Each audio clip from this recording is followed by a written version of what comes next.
shenanigans. I do happen to be part Irish, so. We often have to call shenanigans. Mm. I'm part colonized, so I wonder how much I could use that. Go ahead and appropriate it. Oh yeah. I don't know. I think maybe that's an oof. I don't think we can cross colonize. Okay. All right. No. So Nat, you ready for this recap? Ready as I'll ever be. Ready as you'll ever be. Excellent. So, on the last episode that you were here, I believe we were at the camp, still in the corner between Jigao and our current city, Bazixan. We are in the city of Bazixan. We had gone around and talked to a whole bunch of people, met some cool NPCs, did a lot of flirting, honestly, and it was dope. Found out that there is this mystical material, this resource, advantaged, has unmined, has something to do with the moon. The moon is called Rudius, and this material is called ruidium. And we believe that it is in the north of Bazixan, a place called Betrayer's Rise. And Betrayer's Rise is a place where demons spawn. It's like a portal, and the demons keep filtering out of there. And this whole entire city, Bazixan, is designed to keep the demons at bay. It's like a bulwark for the rest of the world. And the party is going to go in there, and we have found out through multiple communications that there are secrets in there about the jewel of 3 prayers that can be answered. So there's many reasons to go into the Betrayer's Rise. The most important one, figure out what's the deal with the jewel of 3 prayers. How is it connected to that spiritual conversation you guys had at the bottom of the underwater grotto? And there's also this NPC here who's kind of like, hey, could you guys get in there and check out this material? It's really important, and it would be fantastic. It would be greatly utilized by the rest of civilization. So there's plenty of reasons. The party went in there. There was some fighting. Kind of didn't go as great as we wanted it to. The party retreated, caught a long rest outside, and are now in Bazixan proper. Everybody go ahead and refill your HP and your spell slots, everything else that you might need to. Does anyone want to make any purchases while you're at town? Maybe some kits or packs or potions or what have you. I know money's a little short right now, but this is kind of the time to do it. So, new Bazixan Day. I'd leave it to you all. What's going on? What's happening? First Is thing, there a list of things you can buy, or So, Bazixan, you haven't been in the city, but we can let you know that there is a simple store that sells simple things like generic adventuring stuff, ropes, pittons, backpacks with kitchen utensils, sleeping bags, things like that. Pretty standard fare. Nothing magical, if that's your question. Just the basic stuff that you usually find in any general adventuring store. Thieves' tools, crowbars, stuff like that. Does that answer your question? I guess so. Yeah. Okay. Paul, who is Jin. Oh, I don't know if you've met yet. I don't think so. Yeah. So, Jin, you were going to say something? yeah, Jin has decided that at the most opportune moment, i.e., when everybody wakes up before they go to breakfast, he wanted to sit down and gather everyone together and say, so I realize I haven't known you for very long, but I would really like to get a grasp of what everyone's capabilities are, since I actually don't know, and it almost killed me. Well, Question would love to pipe up and say, look at you, giving me all this flack yesterday about leaving, and then you probably got the experience that my wisdom was foretelling. Maybe we don't be so condescending next time. Jin is literally going to ignore her. Oh, there he is. He's back. Wonderful. Yeah, so like I am like, I'm like a bard, so like I'm pretty good. Like I can like heal you and stuff, but like also like I'm really good at like making people feel bad about themselves or good about themselves, right? So like you want like some support and shit, like I got you. Oh, you actually had me already, so it's been much appreciated. Yeah, dude, you're part of the team. Like, oh my God, of course. So, my name is Greg. I'm good at punching. Good at punching and grabbing things. Yeah, and I can handle that. that's about it. All right. All right. Meeting adjourned. Thanks.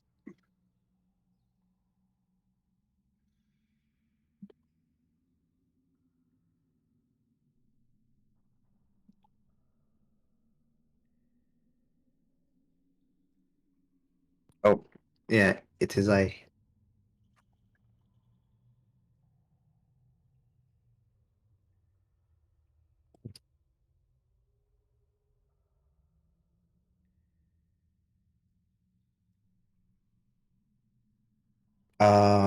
I can, if you want. Let me see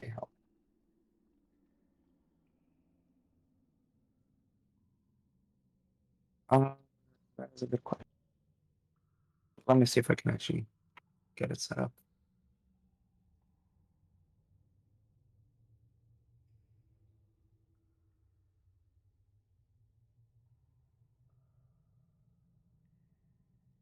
Yeah.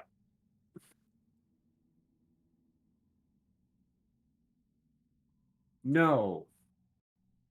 I'm very curious as to what Dr. Guerin actually does, besides hand me a bottle of medicine and say, take 2 of these and call me in the morning.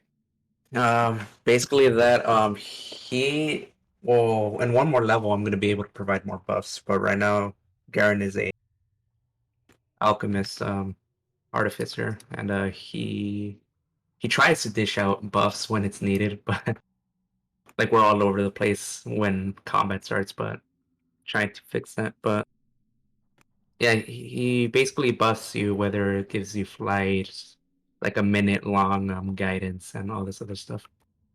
Wonderful. Mm. All right. Well, thank you very much. So, like, Garen, how does that work? Like, do you like spend all your free time like brewing up potions or like how? Yeah, I mean, on the fly, like when I wake up, I have like a little tiny mechanism in here that like mixes potions. It's random because like I enjoy the whole, guessing what potion is in my bag. But on the fly, yeah, I kind of like mix like some things together. I have some vials in here. It's just like I need to just pour them into another thing, and it usually works out. Like All right. I got herbs for healing right here. I need to like mash those up. I usually do this like in my short or long rest. Hmm. Cool. It could be very useful. I mean, I'm sure it is. Not familiar with it.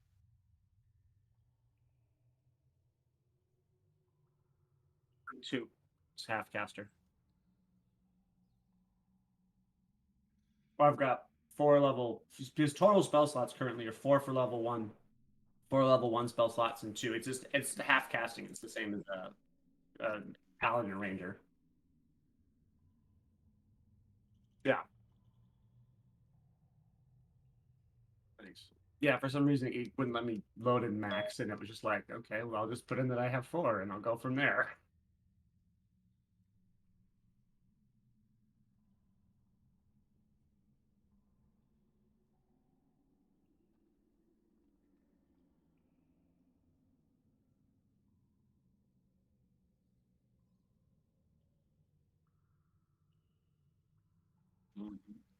Yep.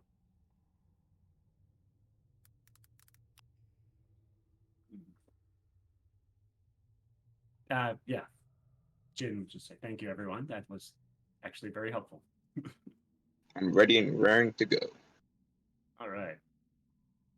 I mean, do you like mind doing the same thing? Cause like, I mean, I can tell you can kick ass, but like, I don't really understand all of it.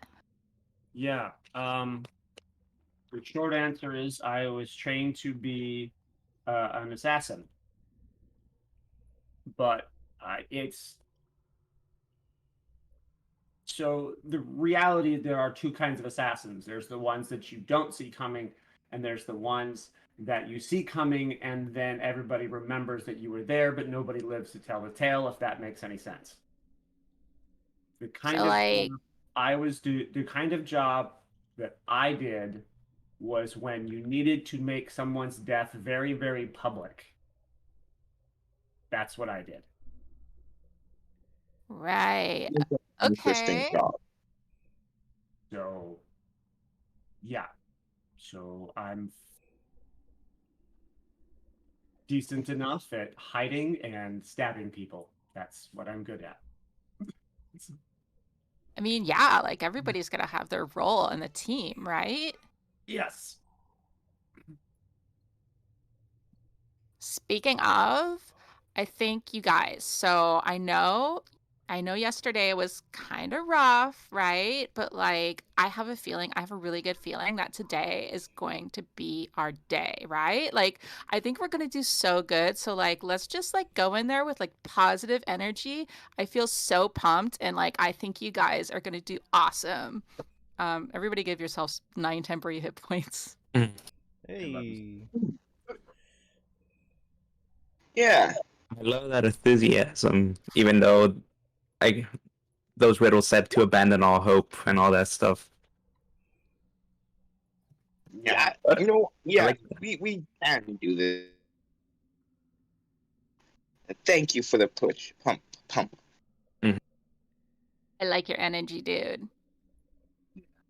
Now, that's all. We can go. Yeah. We don't have anything else to do. I don't know where to go. That covers. I think that covers everything I needed. So, other than breakfast. Excellent breakfast time. Wunderbar. Everybody gets your temporary hit points. And if nobody wants to do anything else in the town, we can reapproach the dungeon. The Betrayer's Rise.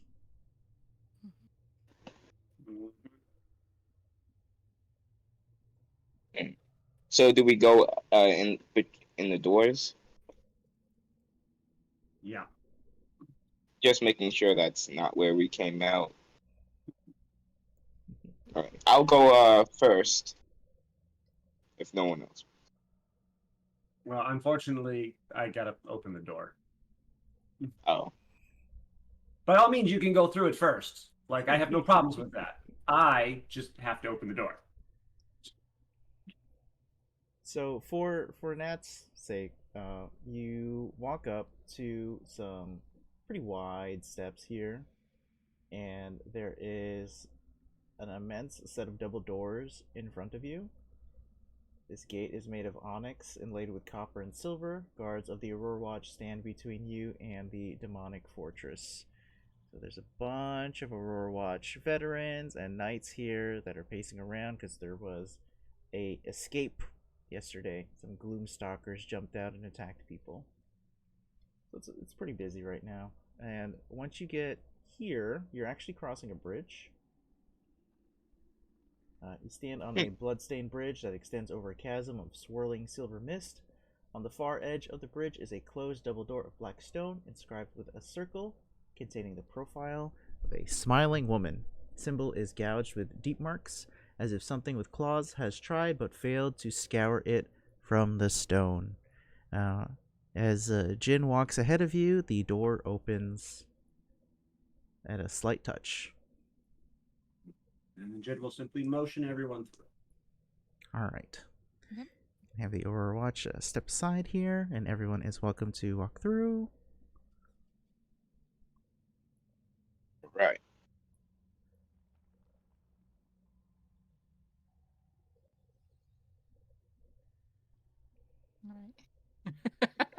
Yep. Okay. It's supposed to be. One door is Who's only going open. first? Super snuggles. Only one door is open. Slide it all the way. Go Okay. back over. Funny. Okay. The gibbering mouther bodies are still here. Kieran, you can go ahead and walk through into this room here. And we are at that puzzle once again.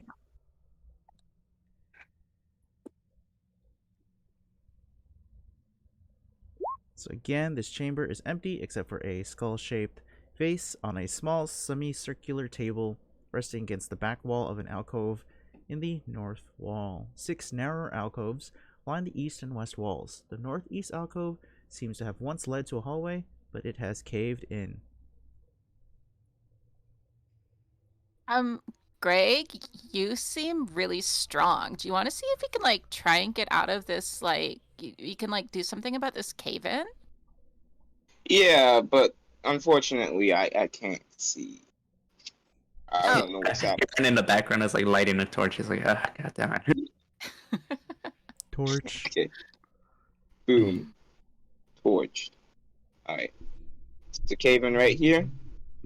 Yep. Yeah, that's the one. Gonna try to get through the cave and picking up the rocks, throwing it back. Yeah, so there's a cave in there, and on your, I guess, technically behind you, but we're going to say the northwest alcove, there's a wall there with a message in abyssal that says, "To me, touch your hand. To me, relinquish hope. To you, accept death. To you, invite hollowness." If only it was in Celestial. Well, we had it translated the last yesterday in game time. Wait, out of curiosity, where does it say that? Right here in the cave-in, right? Or Oh. over here? Over here, actually. Oh. Huh. And what does the skull have? I can remember. Right. Looking into the skull, there is there are withered remains of a bouquet of lilies. And there's also text on the table in Abyssal, again, that says, "Cast that which you value into oblivion."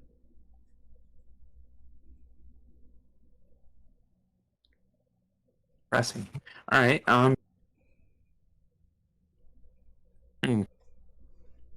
Wait, can you repeat what it says on the wall again? Of course. Abandoned. Or what? Yeah. So on the wall before you, it says in Abyssal, "To me, touch your hand. To me, relinquish hope. To you, accept death. To you, invite hollowness." Go ahead and post that in the chat here. I mean, we're all eventually gonna die. I mean, that's a fact.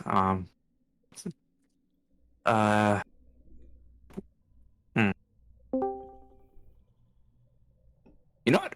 Fuck it. I'm gonna do the good old D&D thing, and I'm gonna touch the wall or wherever those inscriptions were. Is that Sebastian? Good morning. Hey. Morning. Sorry, I'm late. I got stuck in traffic. Aw. Sorry about that. We're making our way back to that room full of puzzles. Okay. Yeah. And let me turn on your long rest button here so you receive all those benefits. Okay. And yeah, pop in when you're ready. Cool. Glad to have you. What's happening? I got thrown a little bit. Oh yeah. So I was gonna do the classic D&D player thing, and Garn is gonna touch the wall, or like the inscription on it. Does it like do anything? Sick. Okay. We love pushing buttons. I need you to make a save, a wisdom Oh, one. lovely. You can choose to do it insight. Sure. Let me know your result. 19. Hell yeah. You understand with your insight that the wall has a need. The wall wishes to devour your body, Oh, but the wall can only consume someone who has accepted that they will die and doesn't struggle against that fate. but Um, wait. So it wants to eat us, or what do you mean, like it wants to consume? eat you, but it will only eat you if you have accepted that you will die and you do not struggle that you will die. Oh, With why would that, I?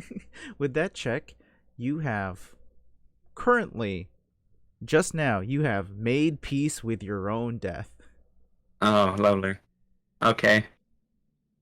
Well, I mean, yeah, we're eventually gonna die anyway. So while you touch the wall churns and pulls you through it, Oh, lovely. I'm dead. and Well, you, boop, uh, find something, find something. oh, Everybody sees that Garen is sucked through the wall. I'm gonna try to shout. Could they hear me on the other side, or is it like soundproof wall? Well, before anything, you are granted a boon. You are currently going to have advantage on all saving throws against being frightened for the next day. Okay, cool. However, That's pretty good. you will also have disadvantage on all death saving throws for the next day. Yeah, I figured as much. It's never free. God damn it! All right. Gron is gonna try to knock on the wall. He's like, is it solid or like describe this wall as like mushy or like what ate me? At this point, you touching the wall, it is solid, and you cannot hear anything but the beating of your own heart. Oh, good. It's unnerving. Yeah, I regret my decisions. I'm like over here like throwing rocks around like wait, like where did Garen go? Wait, he left. Wasn't he like just here? I wasn't paying attention. Well, this is awkward. Did he run away again? I think everyone clearly saw Garen pass through a solid wall. Oh, okay. God damn I it. just too Ah, busy. like when you say pass through the wall, did he just kind of like it looked like a ghost, and he just kind of like went through the wall, or was there some? I think the wall ate me. So Garen touched the wall, and you saw the wall all of a sudden go all and start pulling him in as if it was a gibbering mouther itself, and it just goopily grabbed at him like pseudopods and started pulling him into the wall. And the scariest part of the whole thing is how Garen did not fight it at all. Jesus. So, like, anybody got an idea of how we're gonna like get him out? Cause like that's kind of scary. Maybe this cave-in leads to where he is at. I'm just Yeah. going to continue doing this unless I got a better idea. I think you can ascertain from as much as you've been digging now. It's probably going to take you a whole hour before you get through that thing. Better start now. Will it go quicker if I help him? Yeah, Or is that with it'll the take two of us? With the two of you, it'll take 30 minutes. We're doing the Garen attitude where he goes trying to bust through a wall with some workers when he gets sealed off. The end. Jin would like to do something ridiculous. He's going to take his dagger out and he's going to throw it on the little skull altar and see what happens. Indiana Jones. Well, mostly going to see what happens since it talks about putting your prize stuff on it. So my interpretation, that's a little weird. So you're trying to break it? No, he's just literally going to take it out and like the lilies, the wilted lilies are placed on it. So he's just going to place his dagger on it and see what happens. I see. Okay. And your dagger is precious to you? Yes. Why? Why is it precious to him? Yes. Because Flashback sequence. Flashback sequence. Oh yeah. Okay, well, if you want the whole thing, the flashback sequence would mainly be of Jin as a much younger child, probably about a year or two younger. Well, actually, no, he's probably about 13, 14. It's hard to see. And while doing his own, like doing exercises, training calisthenics, and somewhat being behind everyone, a very large, more sort of wizened type figure with very, very calloused hands would pat him on the shoulder. And unlike all the other people where he has nothing, the gentleman would then hand him this dagger. And then they would spend the next several nights working on sort of knife fighting and tricks and things like that, sort of separate from everybody else.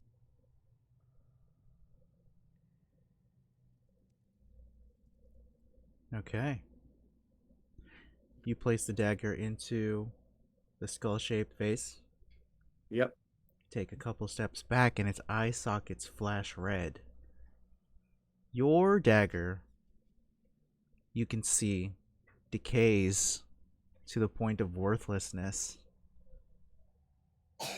And as that happens, the wall behind the vase opens up. And you can pass through this wall now, right here.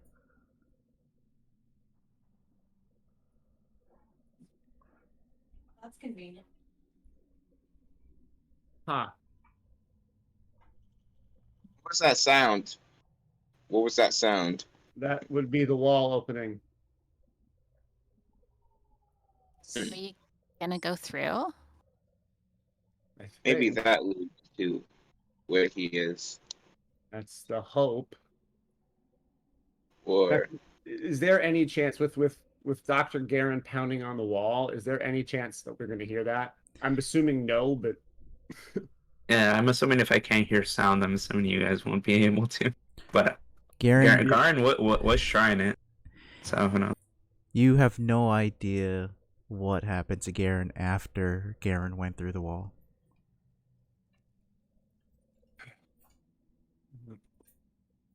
all right. So we have two choices. We can attempt to interact with the wall, or we can go through here.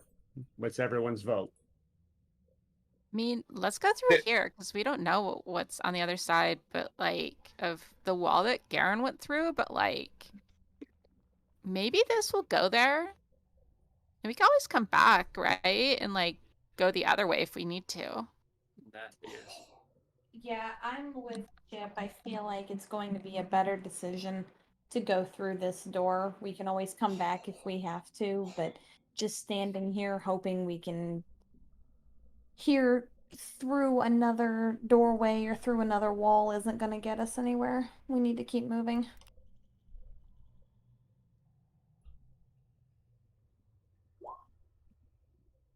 There's no combat. Combat? There's no combat. I just want to keep track of everybody so I know who's going when.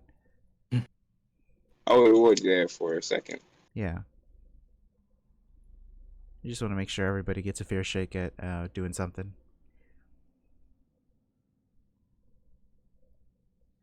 Okay. So Chip and Ishan and I are of like mind of Jin to go through this wall, right? Yeah. Greg, Moores, where do your opinions lie? I mean, there is a third option, but never mind that. This is an option as well. That's true. Mhm. All right. Well, I think June thinks I think we should clear that off and see where that goes, and actually see where our options lie. So. But Okay. like, what if Garen's in danger, right? Like, shouldn't we try and get there sooner? You guys That is true. Why don't you guys work on clearing that? I'm gonna try to scout up ahead and see what's going down. Okay.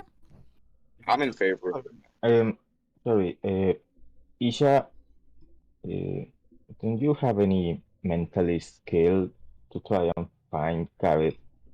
I don't know, connect with his thoughts, see if he's still alive or in danger. I don't really have anything that can search for his mind. And my telepathic contact only lets me stay in touch with him if he's still visible. The minute that he went out of visibility, I don't have anything. I can't search for his mind, unfortunately. It's not like radar.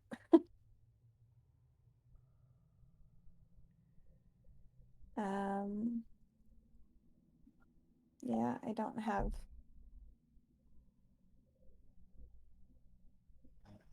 Jin is gonna try just while people are working on the wall. Jin's gonna go up this way and just kind of sneak his way around and see if he can what he can see. The winding corridor has a little bit of a PTSD effect, as you are familiar. The last time you went through somewhere like this, what had happened? Yeah.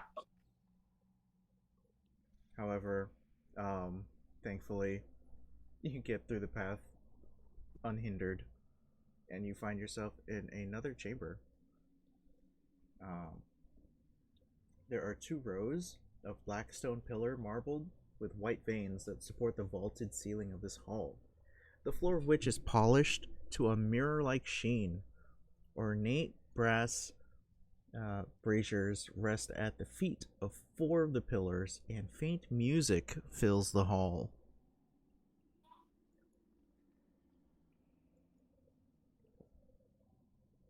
The 4 braziers ignite as soon as you step in to the room, their bowls filling with pale flames that coalesce into dancing, humanoid forms. The glow from the flames glints off the north wall, where a towering mosaic of stained glass depicts a maelstrom of color within which are 9 symbols. The image shifts even as you stare at it. Jin Yeah. would like to not spend a lot of time here, and he's gonna go back up around this corner and kind of try to peer his way around and watch and observe what's going to happen in that room. And I can see there's a door over there. Mm-hmm. There So is. So those flames there shed bright light in a 20-foot radius.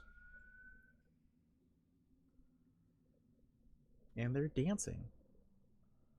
He's actually just gonna like stand there and observe for the next few minutes.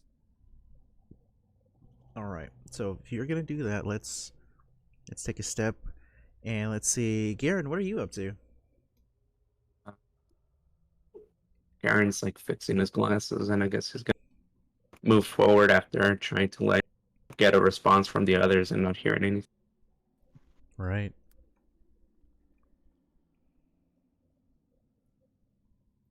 Do you have a torch on?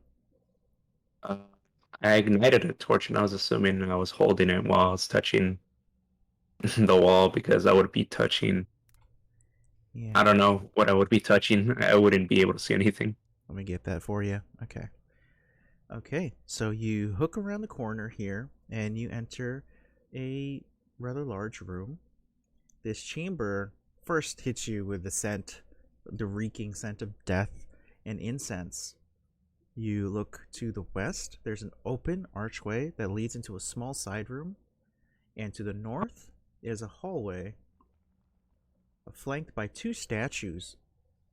Can you see the statues from here? No, I would have to move up like right here. Yep, I see them right now. Now you see them, and you see a little bit more, which is Yeah. good. So to the north is a hallway flanked by 2 statues of swollen, worm-bodied abominations, each with 3 arms and the hairless head of a howling, fang-toothed man wearing a crown of black spikes.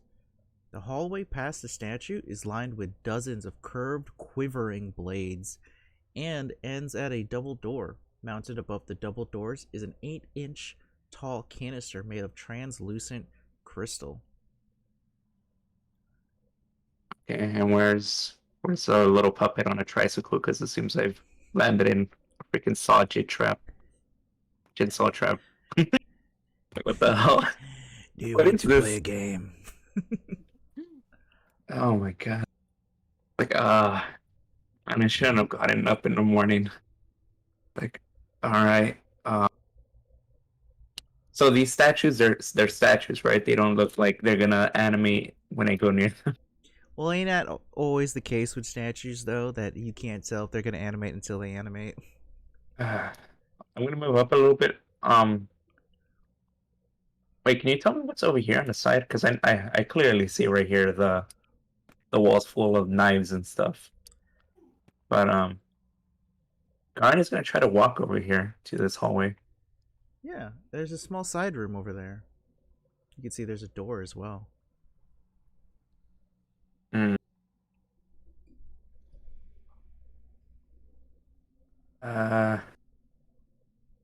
Garn's gonna inspect one of the statues. He's gonna roll an investigation if he can. Actually, religion is Religion. the role here. Yep. You can do that. Don't have a proficiency in it, but still +3. 10.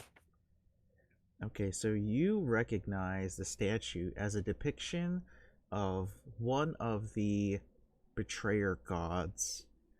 You know there's a few. You don't know which one this is. But you look at its form, and it's gotta do something with bugs, probably.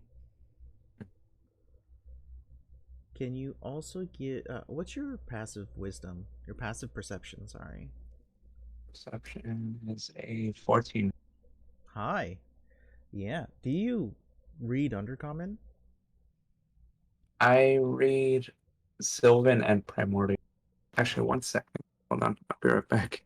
Getting somebody's knocking on my door. Oh, it's okay. We'll move on to someone else. While you do what you gotta do. Okay.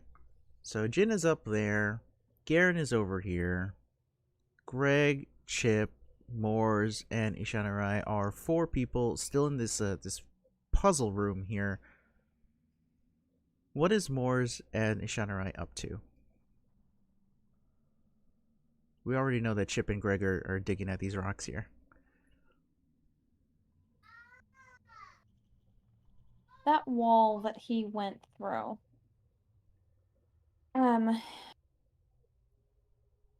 What does it look like? Like, does it just look like a wall? Does it have anything like moving? Is it breathing? You know, Do you go over to look at it or touch it?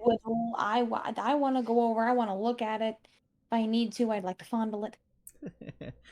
Sure. Give me a perception roll.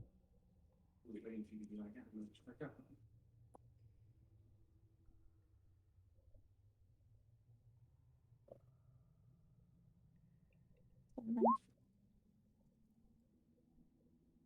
13? Okay. It didn't go nearly as well as I wanted it to. So you get over to the wall, you take a look at it, you touch it, you poke it, you fondle it, as said, and it drains the energy out of you. You are exhausted, and you have to rest for about an hour before you try anything with that wall again. Whatever's going on with the wall kind of knocked you off your game here. Hmm. Does it look like it's breathing by chance? Not in the way that the previous room did. Okay. So the wall isn't like undulating or anything. Correct. Okay. Garen was completely thrown when he touched the wall. Did not know that was going to happen. It wasn't like, oh, that thing is an oozy wall. I'm going to go ooze with it. No. It was Yeah. a surprise. Right. Yeah, the wall didn't ask him out on a date before it sucked him in. Okay. Hmm. I mean, at this point, I'm not gonna judge anybody. The wall does say, to me, touch your hand, to me, relinquish hope, to you, accept death, to you, invite hollowness. So there was a Right. prompt. I mean, it's more prompty than it is warning, but you know, Yes. yeah. And only if you can read Abyssal. Right. So like, it's like a warning, but it's like a warning with a caveat. So, all right. Well, This, then I've rested for an hour because apparently the wall has sucked the life out of me. well, I mean, you can do other things in the room, just nothing with that wall. Right. Okay. Do I notice any other surfaces that are written with or covered in Abyssal? Just the table. Okay.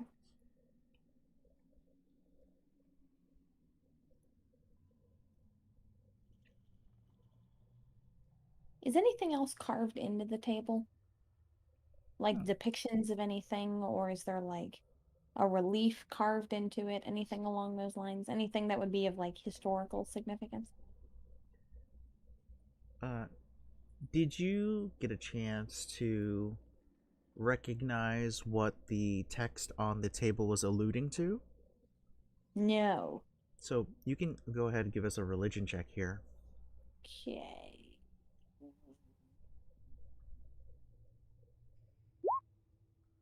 19? Awesome. Okay.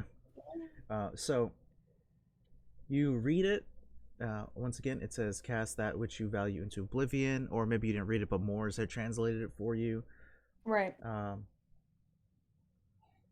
Cast that which you value into oblivion. Oblivion is, according to Exandria text, not just a connotation of the end of things or the destruction of things, but it is specifically linked to one of the betrayer gods named Tharizdun. Tharizdun is the betrayer god of emptiness, of entropy. Also goes by the name the Chained Oblivion. Mm.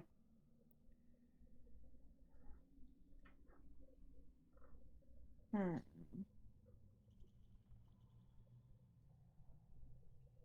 And do you know like a Critical Role betrayer god prime deity lore? Yes. Okay, so there's nothing I can tell you that you don't already know. You're right. Yeah, no, you're good. Um, when Jin put his dagger down on the table, what happened to it? It decayed into uselessness. It's not even a dagger anymore. It's not even a hilt anymore. It's just a lump of metal.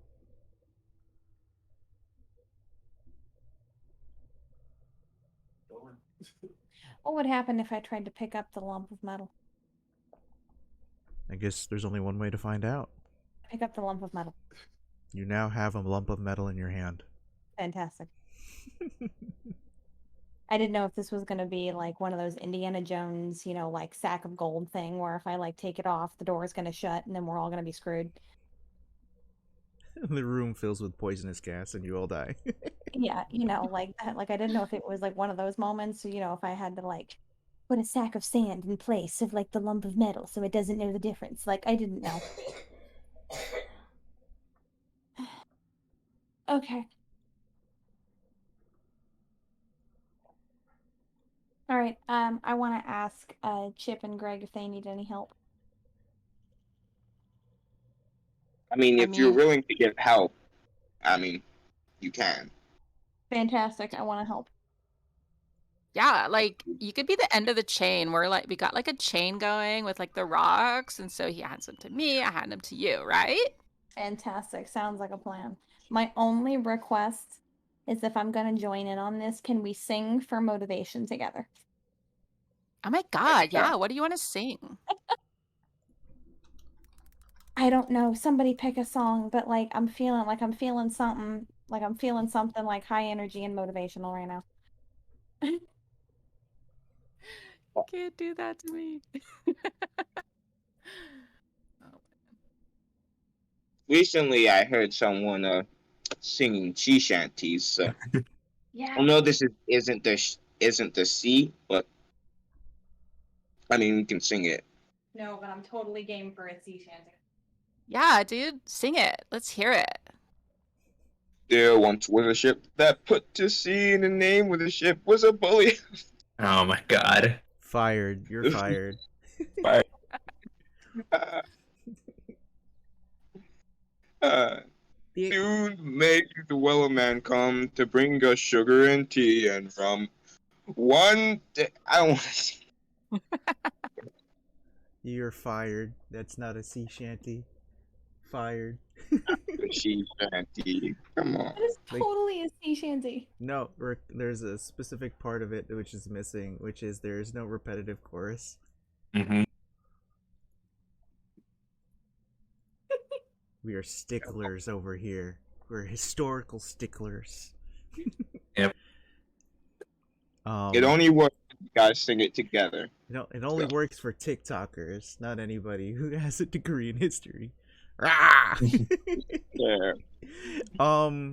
With Ishanarai's assistance, the time it takes to remove the rocks is reduced from 30 minutes down to 20. All right. Yay. So that'll get Hey, banged out. Morris, do you like want to join in? I think like it's going so much faster. Yeah, sure. Let's give it a try. Bara längre in än bara vår. Yeah, join the chain. Join the chain. Mhm. As Ishanarai gets a bit of a makes a connection mentally. Chain oblivion. I just start giggling at random.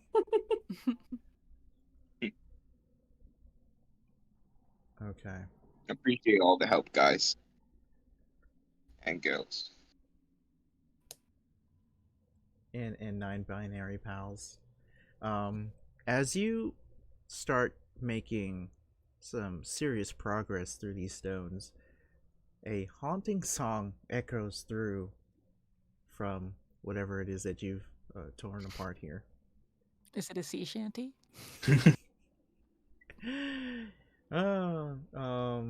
Yes, no. It's so you hear the haunting song.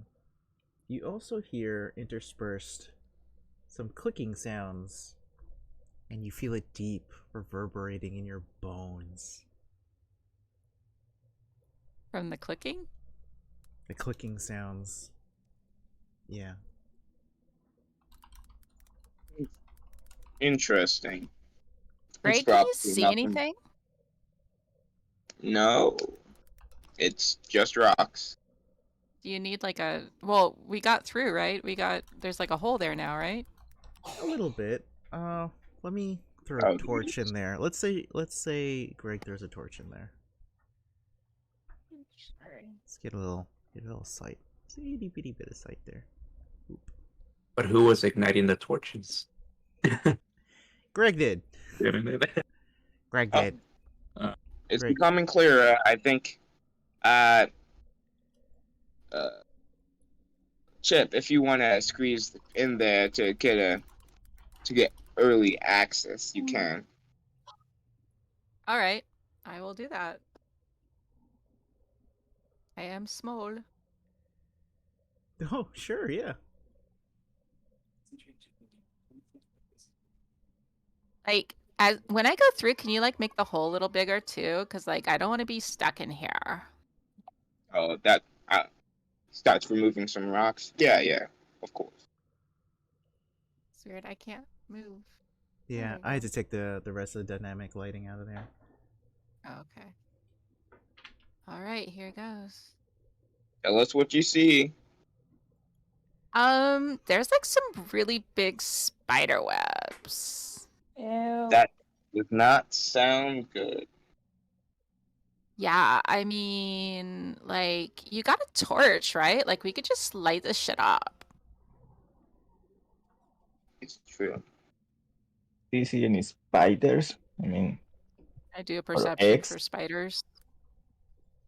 I would also like to state the thick spider webs that you see give off a pale green glow. They're like fancy green spider webs. Like, they're really pretty, but like, they're still spider webs, you know? So that like kind of sucks. I wonder if it can still burn. Yeah, so can I roll perception for spiders? Do it.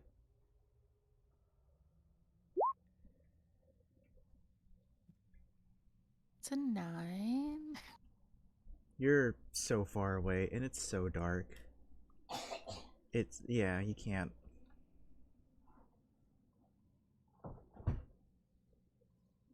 So, like, what do you guys want to do?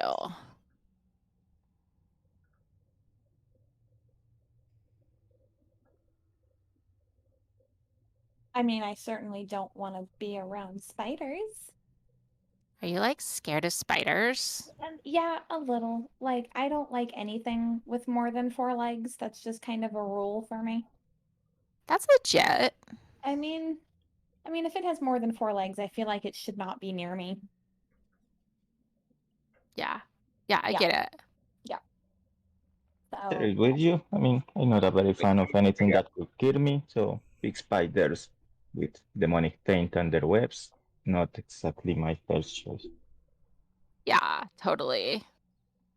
Don't I worry, I'll don't try mind my best. spiders, but I bet these are like not friendly spiders. yeah. I feel like these are not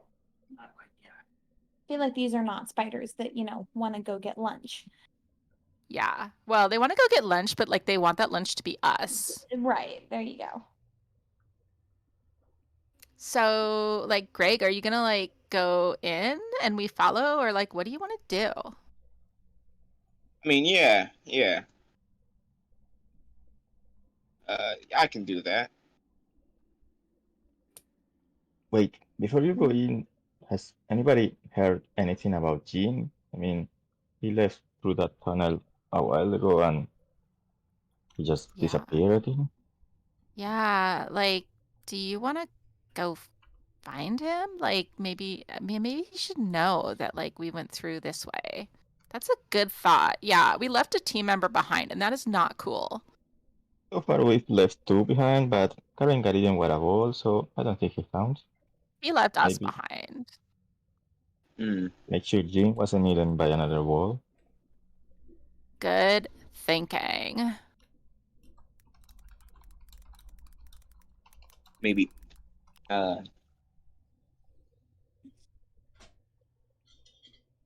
So what No, should that we was not Jin slander. That should was we go back or Aaron should we slander. try to continue, see if we meet up with him? Yeah, what do you guys, you want to go like try and meet up with Jen, or do you want to like go through spiders? And maybe like it'll like go around and we could meet him that way, but I don't know.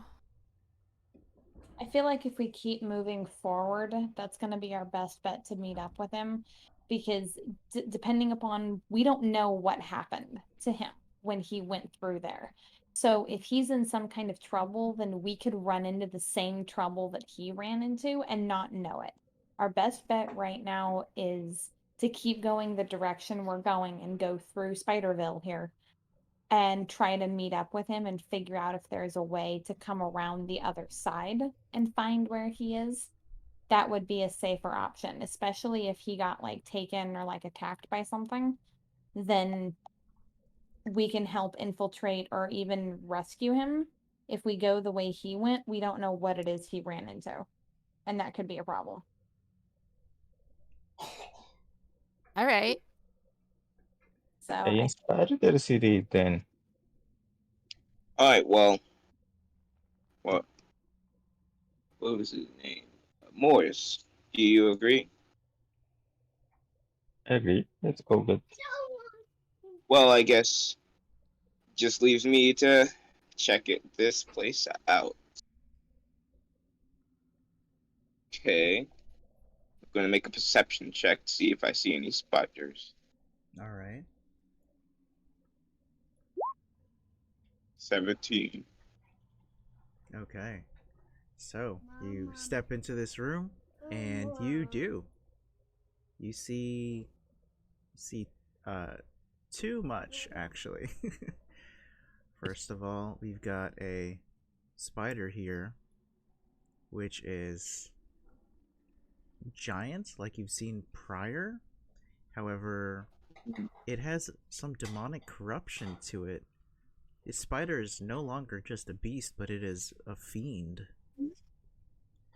And much, much too close to that spider is these creatures, which are half people, half spider. yes. However, they are also wielding the armor and the weaponry of the Aurora Watch Drow, who are outside of the gate. And I'm I gonna think throw them in initiative here. I think these spiders, and I guess these things.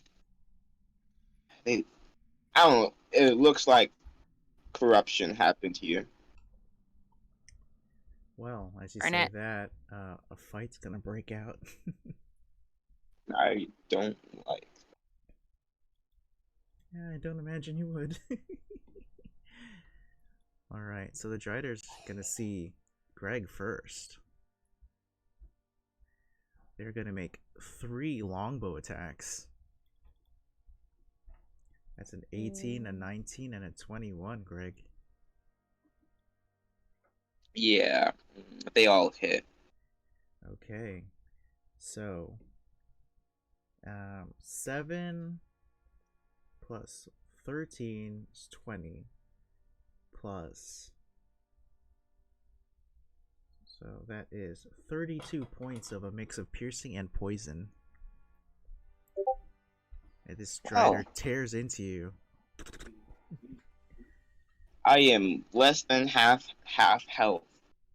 Yup. And this other Drider over here is going to do exactly the same thing. Except instead of firing a longbow, it will make 3 attacks in melee range. Stay away from me. 1, 2, 3. 13, 22, and 8. So I believe only the 22 hits for 7 points of slashing damage. Can I use my cutting words to reduce that 22? See if I can make it better. I have 16. Yeah, and you have 1d8 to try and lower it from 22. Oh, Yeah, so a 6 or higher.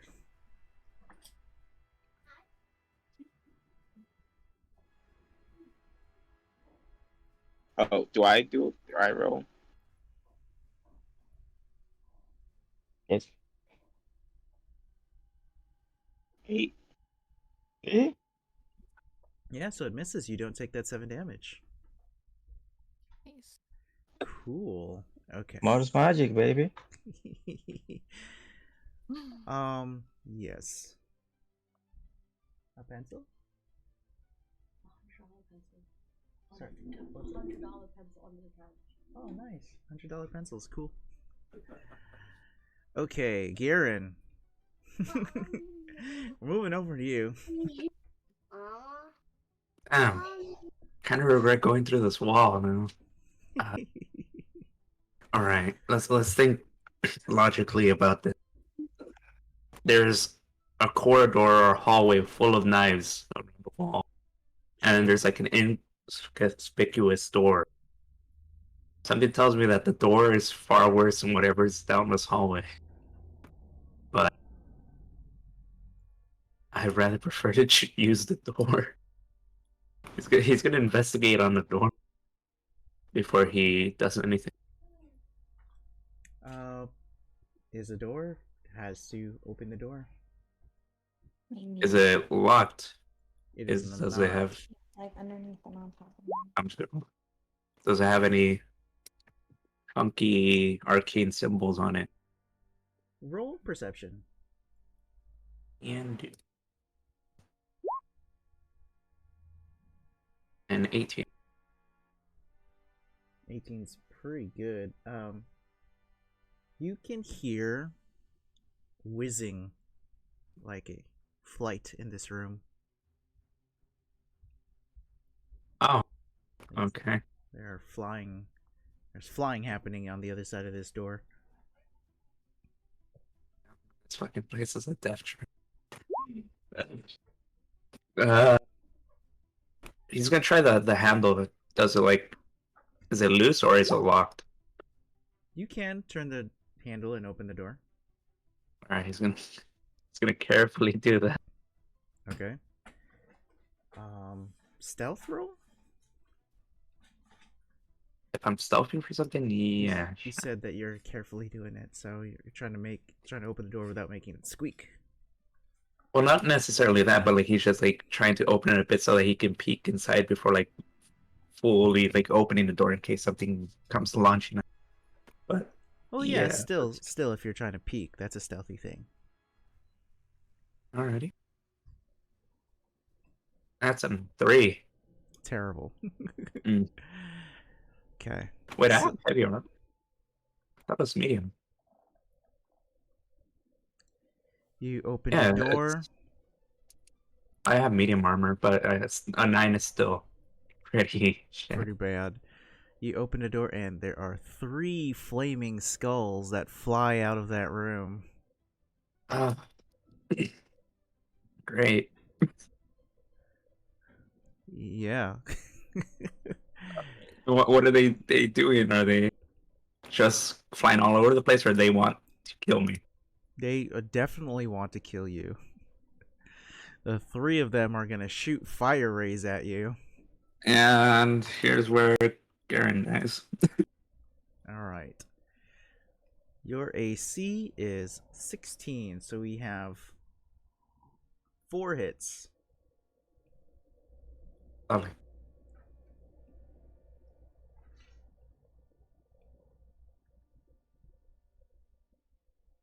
$32 fire damage. As Garen Yep. is torn into pieces with these fire rays. Alright, Garen. That's it. Do you want to retaliate? Free action, close the fucking door. Free action, close the door. Yeah. It's and then an action to hold the door down. It's too late because when you open the door, they fly out into the room. Okay, well then. Lovely. Alright, then I'm gonna walk into said room and close the fucking door. He's like, nope, I'm not dealing with this shit. Okay, any action? Barricade the door if there's anything, or just hold the door. I mean, they're flying skulls. What the hell are they gonna do? And whatever, they didn't seem to break down the door, so I'm assuming it's some form of fire-resistant door. The floor of this small room is crusted with dried blood, and the walls are lined with hooks, spiked whips, and other implements of torture or self-flagellation. Slouched in a corner is a desiccated human body in acolyte's robes. So it's a torture room. Okay, well, he's gonna close that door. What would that be to close the door and maybe lock it? If there's like a locking mechanism there. If there was a lock, you wouldn't have been able to open the door. Well, I mean, they could have left it unlocked. Nope. Alright, well. So what was it to close the door? I'd say if you use a free action to open the door, it would be an action to shut the door. So you don't have fair 2 enough. free actions. Okay. So that is that. Okay. Going to Moors. Wait, before that happens, can Yeah. I cast healing words on myself? Healing word? Okay. Yeah, it's a bonus action. You can cast the healing word on yourself. Sure. That's fair. Okay. 7. It's something. Moors, you're up. There's a giant creature in front of you. It's 2 big old spider people. Yeah, I'm gonna cast. I'm gonna take a little glass bottle in my hand and break it. Just like throw the pieces in the air and cast cloud of daggers to make like the crystal start spinning where that first strider is. So here, okay, Gonna cool. cast it and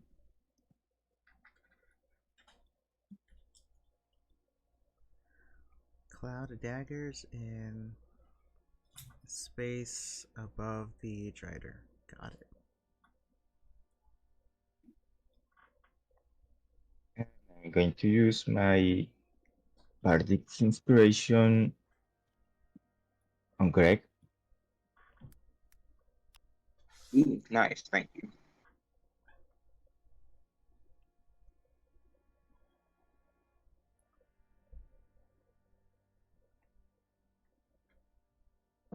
Okay.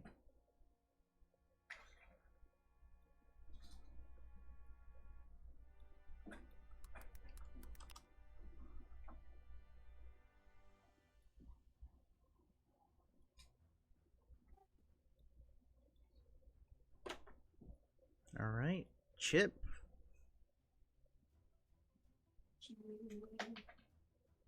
What is going on? By the way, you're muted. Oh, okay. Yeah, I just realized that. Yeah, so Chip is going to step forward to get a better view of what's happening. And then let's see, how big is this? How big is this space? Okay. And she's going to cast slow, which should basically cover this, like that whole space. So it won't do the fiendish giant spider in the back, but it should do the other ones. Uh-huh. That space includes me. I want to. No, I can choose which creatures. Oh, okay. Yeah. Yeah.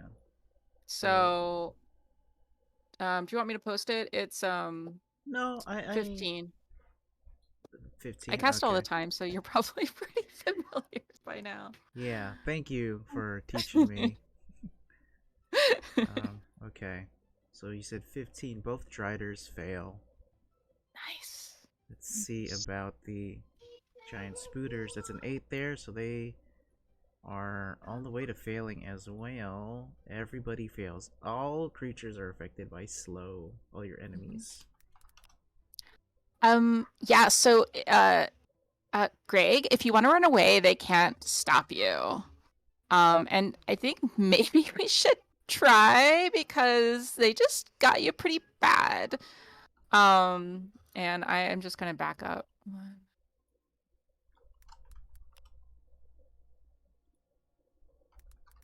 And I'm gonna throw my bardic at Ishinrai.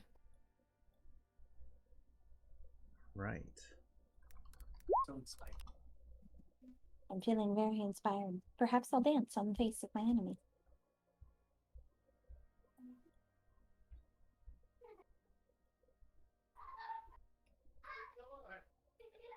And then Chip backs away. Cool. That's everything? Oh yeah, that's everything. Okay. Ishanara, you're up. Yay. Okay.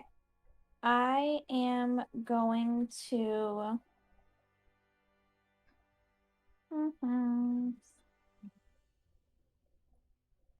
Is the big spidery person, is the big drider right in front of us dead, or is he close to dead? Doesn't even know what dead is. It's completely fine. Okay, great. These nicks and stuff like that are not even noticeable. Yeah, he's fine. Okay. I am going to do insinuation on him, so he needs to make an intelligence saving throw. Okay. 17.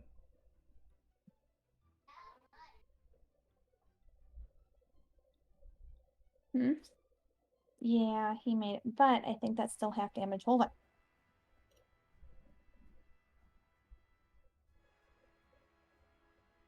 Ha! It still has half damage. Okay.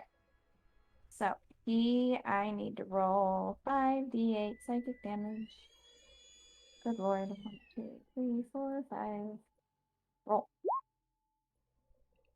What's half of 17? 8. There you go. So, okay, so he's gonna take 8 psychic damage. All right. 8 psychic Yay. damage it is. And then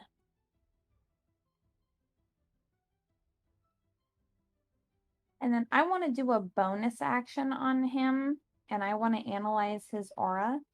So can you tell me his current total HP?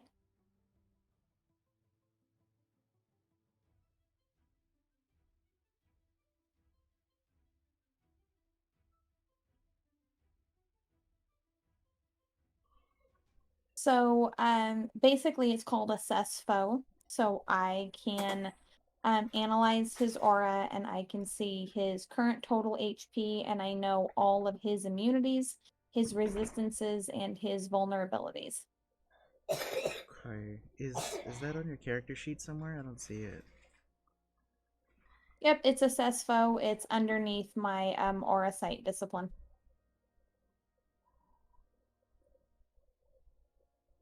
Bonus action, I burn 2 of my side points.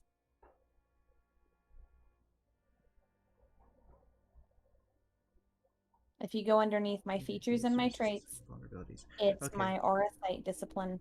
Immunities, resistances, and vulnerabilities, and HP. Okay. There you go. So none of the immunities, vulnerabilities, or resistances, they don't have any. But the creature's current HP is 108. Oh, that's not bad. Okay. Okay. Fantastic. Then I am scrolling down. Then. There we go. Moving on. Moving on. Jin, you have been analyzing this room for a moment. These dancing flames are dancing. Okay, so it just hasn't changed. All right. My actual thing I was going to do was then head back once I observed it didn't change, so I could do this. Can I hear this fighting at all? It's really hard. I'd say no. No, well, he's going to make his way back. Each one of these blocks is how much? It's 5 per block. 10. Okay, that's what I thought. 10, 20, 30. Yep, it's casual walking back. We'll put him there. I guess so. While you leave that chamber there, one of the dancing flames kind of addresses you in a way. Can I get you to roll an insight check? Yeah. If you would be so kind. It's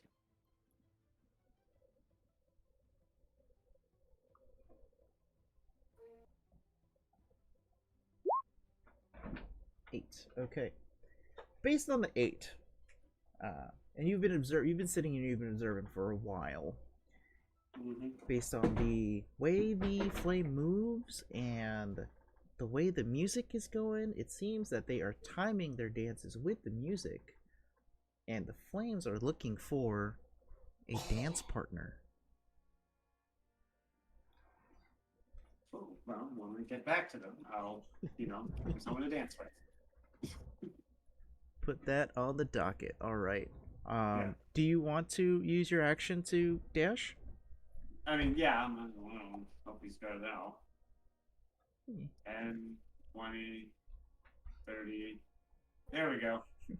You get back into the room. The last thing you told everybody is you were going to go scouting ahead.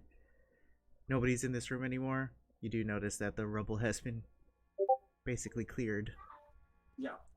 And then Jin will facepalm a little bit and be like, okay. And then just yeah, that's all he's got. That's literally all I have. All right. So we are on Greg now. Greg, Well, there's a big bad in front of you.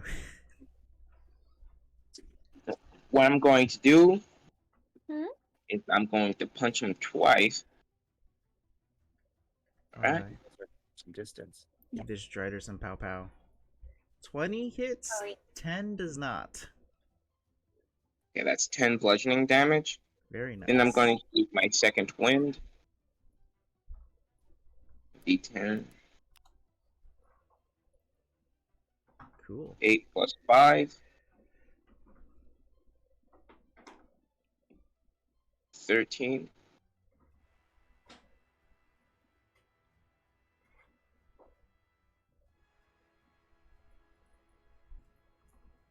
Plus 13. Mhm. Then I am going to run away.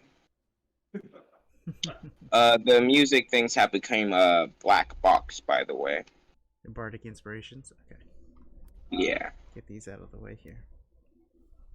Oh yeah, Bardic Inspiration. Could I use my Bardic Inspiration to up my healing? I don't think that's a thing, right? I don't think so. Might be actually. That's like Natasha's option thing. Oh. Yeah, magical inspiration. Yeah. It can be used to for a spell that restores hit points. But this isn't a spell, is it? No, it's not. Yeah. In reference to magical inspiration, it's not. Okay. So no. All right.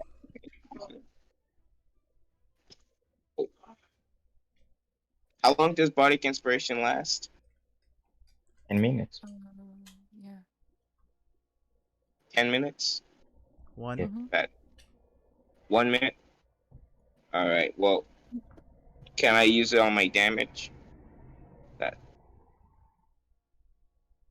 You look at that. No. Yeah, it's 2 minutes. Oh, okay. Well, a lot has changed. Okay, you can use it to deal damage. Right. So it's a D6, right? D8. A D8. 7 damage. 7 Seven. extra damage. 7 extra damage. All right. And we will take the Bardic Inspiration off.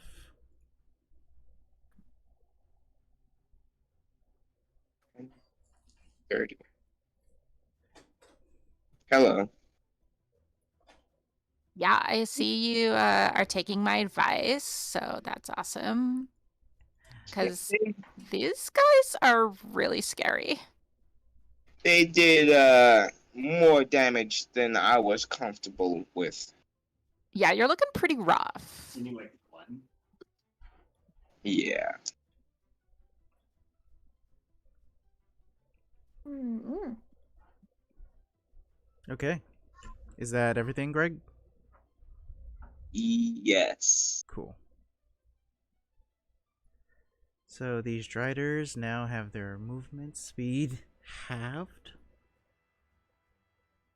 But that should be not that much of a problem here. Can still see Moors and Ishanurai. That's it, actually. Can't see Chip or Greg from here. Can only make one attack, so it's going to make a longbow attack at Moors. With a nat 1. Oh, man. Crashes against the wall, doesn't happen. Alright. This Strider, however, is going to get out of the cloud of daggers. It's a little bit. And is going to longsword attack Moors. But it did takes damage for starting within the cloud of daggers, right? Is that right?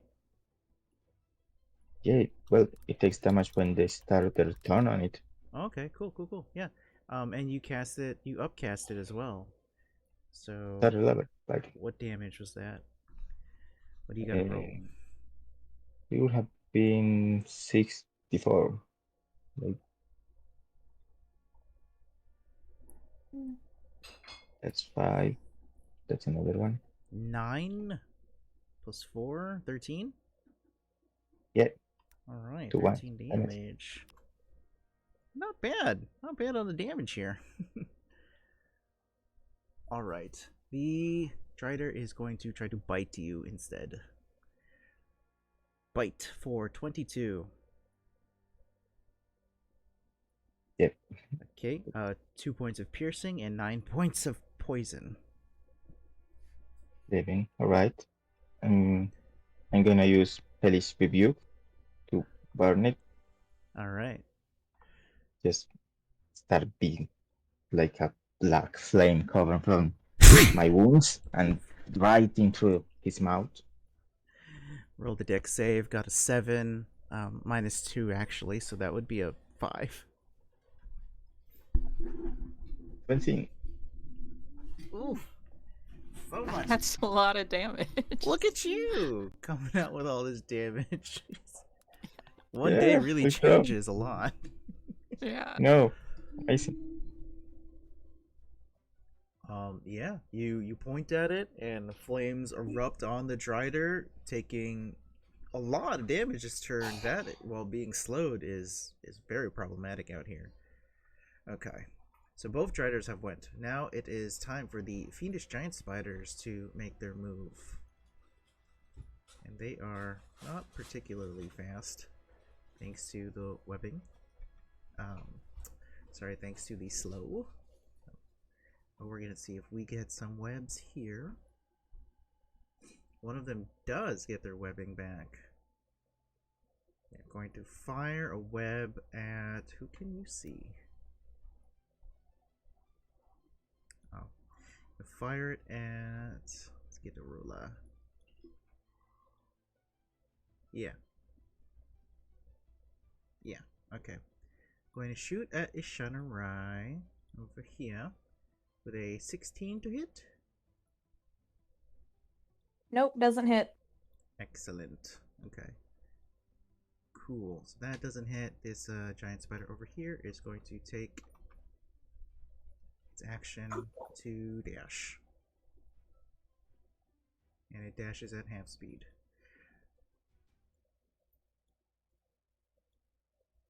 That's it for them. Now for the Flame Skulls, they are going to fire 6 fire rays at the door.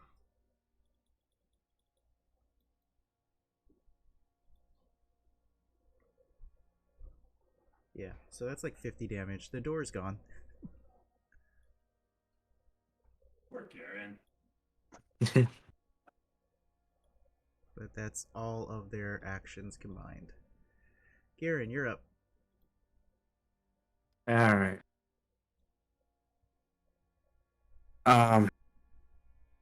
Wait. Can you repeat what was the last thing that they did? They used all their flame rays and broke the door. They managed to break it. Oh, yeah. All right. Well, he's gonna go to the corner of the room, and he's gonna jump inside his bag of holding. Yeah, that's what he's doing. He's like, all right, no, fuck this shit. The hole to a bag of holding is not that big. You could put a person inside. Yes, you can. Yeah, you could fit a person in there. Can you get out of a bag of holding if you're inside it? You could, I think. How? If I remember correctly. Yeah, I believe you can. You could. Let me read the spell again. If I remember correctly, you could.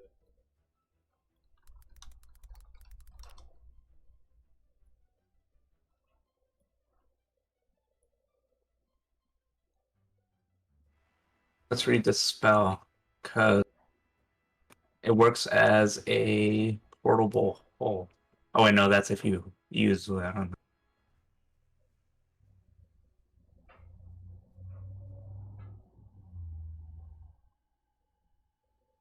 Didn't they just burn the bag of holding? Yeah, it says breathing creatures inside the bag could survive up to minutes equal to or divided. Wait, no, equal to 10 divided by the number of creatures inside. So minimum is 1 minute. That doesn't mean that you can fit in there. Character. Could I not? Look at the Let's see size here. of the I bag. don't weigh 500 pounds. Has anyone ever worn a bag that looks like this? Because this is not a bag that carries the size of people. This is the bag that maybe could carry a medium-sized laptop. Roughly 2 feet in diameter mouth.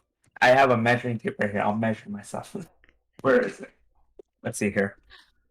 I'll do it on camera.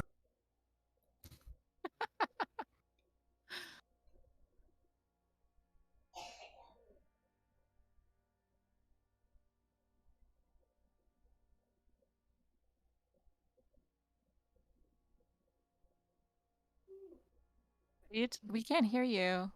Is he saying Oh. something? Oh, basically, I measured myself. I have a measuring tape like right here, and I was measuring myself, and it's more than what you call. 2 feet. That's more than enough than 2 feet. Less than 2 feet, or my total body.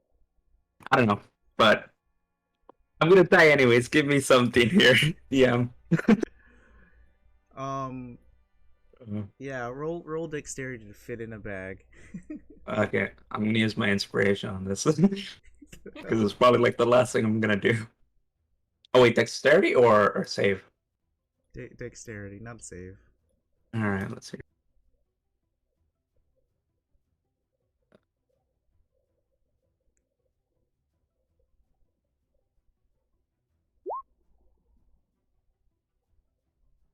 What was that? I guess a 15. 14. Man, we are 15. pressing the limits of logic out here. It's possible. Multiple people have done it before. There's even an urban legend about a person that supposedly is like in a bag of holding.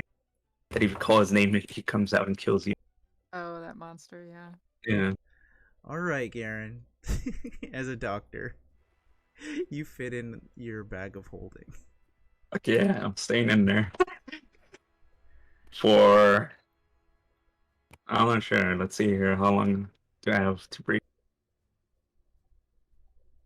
What's your constitution? My constitution is a. Let's find out. It is a modifier of 2, so 14.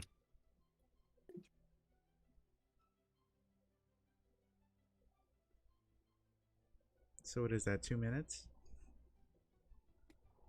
No, that's way too short. There's no way. I can hold my breath for 3 minutes. There's no way. It's only 2.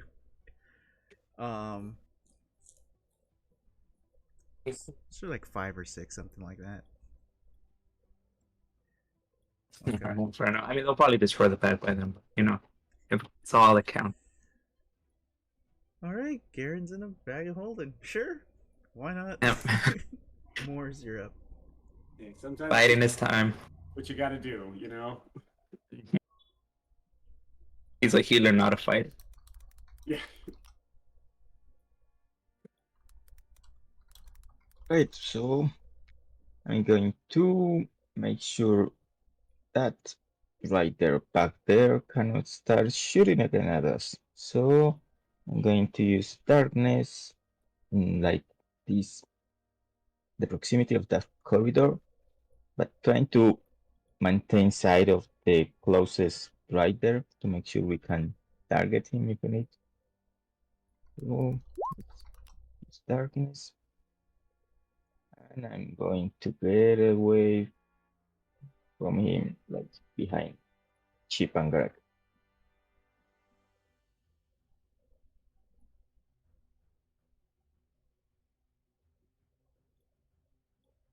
Like that? Yeah, as long as they cannot see through it to shoot us, fine. Okay.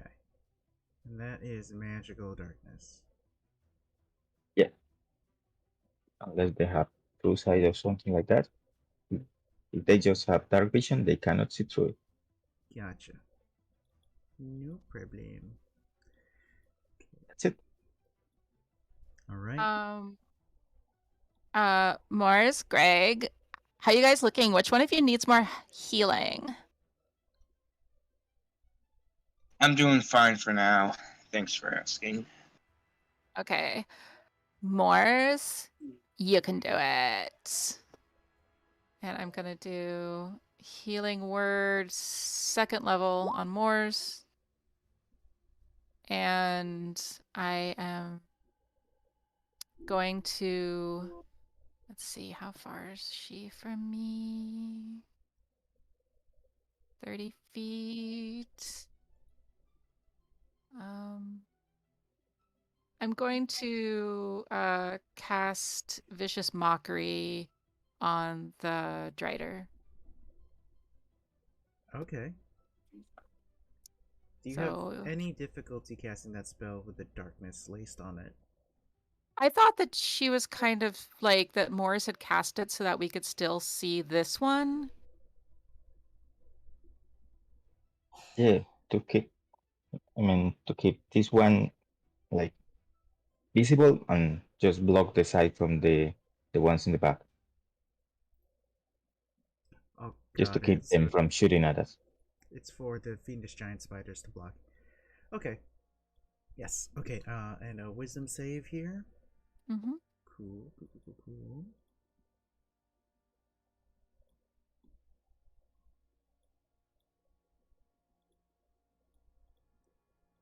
15. Oop. Right Yep, on the number that's there. it. Yep. Okay. So nothing happens. I am going to back up, I guess. Can I see Jin when I back up this far? I mean, I can see him on the map, so. Then you can see him. Okay. Jen, oh my god, good timing. We are fighting some fucking big spiders and could use your help. Jin's just gonna nod, and that's all he's got. All right. So I am going to actually just kick it around the corner so that I can hold my concentration in case that Drider attacks. What was the save on slow again? I think 15, that's my save. Okay. I didn't roll to save at the end of these creatures' turns to break slow. Ooh, that might have So changed I things. am doing that right now. Only one creature breaks slow. Which one? The one that's all the way up front. Oh, okay. All right. That's it for me. All right, Genera, you are up, and this Strider's fully operational. Fantastic.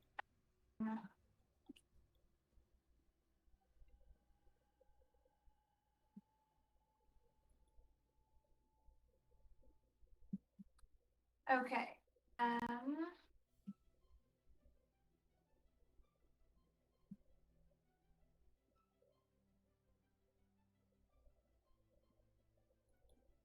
Okay, I need him to make an intelligence saving throw. I'm gonna be using Ego Whip on him.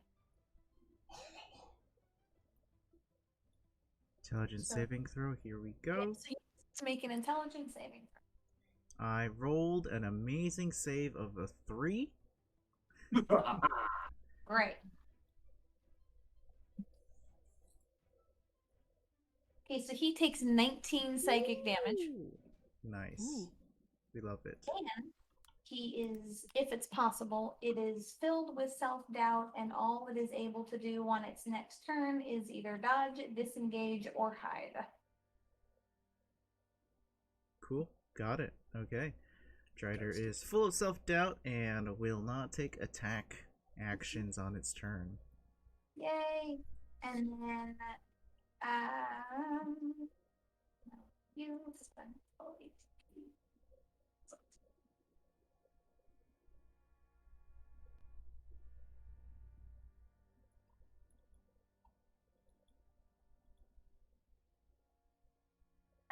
I would also like to take a bonus action, and I would like to learn a one-word summary of the emotional state of all of the Driders I can see. The emotional state. Man, I need a word wall over here. This is called Read Moods from my Aurasite discipline. So I can learn a Ah. one-word summary of an emotional state of up to 6 creatures that I can see. Well, convenient for you. I am officially licensed and certified for social emotional teaching. So I do have a Fantastic. plethora of language for this situation. Excellent usage of the word plethora, by the way. So, I would say that the emotional state of the Drider currently in front of you is.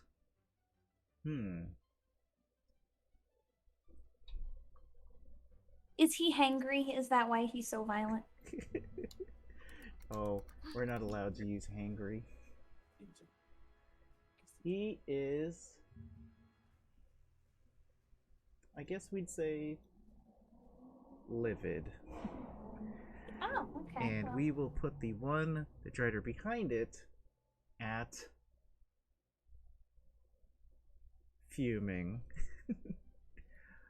I don't know exactly how much mood giant spiders can portray. We'll say that they are peeved. Oh, goody. Okay. Are they grumpy gills?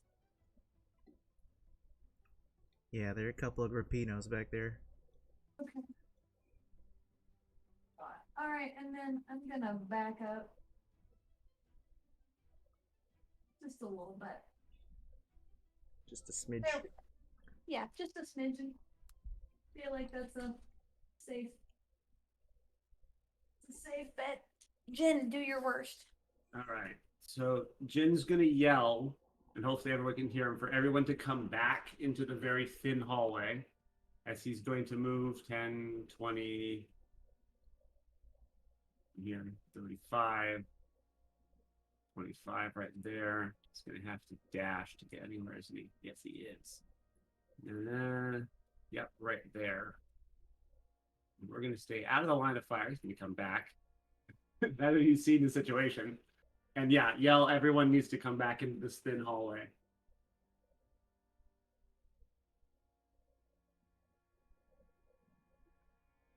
Well, I'll be happy to oblige.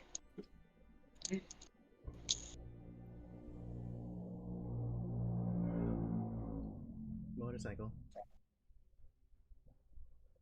Alright, so Jin runs up there with everything, tells everybody to back up, and I believe they're on their way to do that.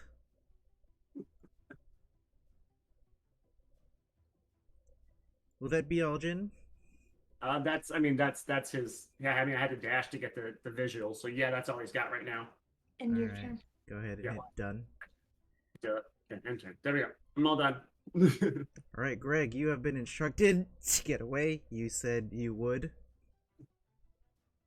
What do you do? Will do. Okay. Then they can only engage us one at a time. And I wish I had range attack. these they can't line up to shoot over.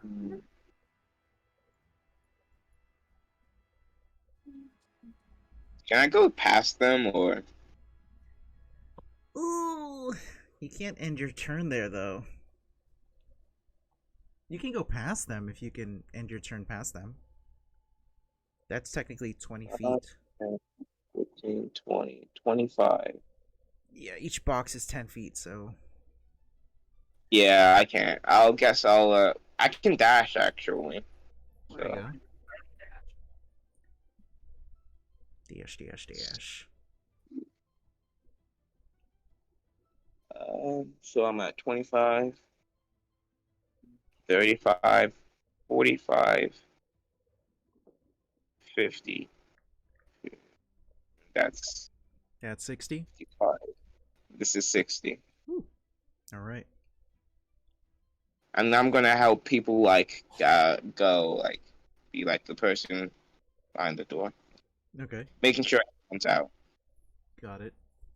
Making sure everybody's out. Okay. So, Greg, that is you. It's going to be the creature's turns. Force me. 5, 10, 15. There. Since I can turn on a temporary. Can't see, so it's gonna just do its wisdom save to break slow. Fails. Alright. These It takes Gigantos damage from the cloud of daggers if it enters its area of effect. Ooh, okay. Cloud of Daggers is really good. Cloud of Daggers is really fun. 64. So we'll have go ahead and roll the 64, and we'll have that deal damage to the Driders and Fiendish Giant Spider. So that's 16 16. damage. Yeah, they wouldn't know the Cloud of Daggers are there because of the darkness. 16 here, A master of traps. 16 there, and just scoot the darkness over. 16 here. Okay, I love Cloud of Daggers, how it doesn't have to, like, it's not a save or to hit. I think that's so cool. Alright, so that's all that Strider can do. This Strider is going to 5, 10, 15, 20. Still 5 feet away from Yushanari, so can't do much. It's going to fire 3 longbows at Morse. 1, 2, 3. That is 24, 15, and 8. So 2 hit. 2 of them hit. Okay, so that's 9. So 7 piercing and 2 poison for 9 damage. Does that make you have to do a con save on darkness? Yes. Okay. So Constitution save 10 or higher.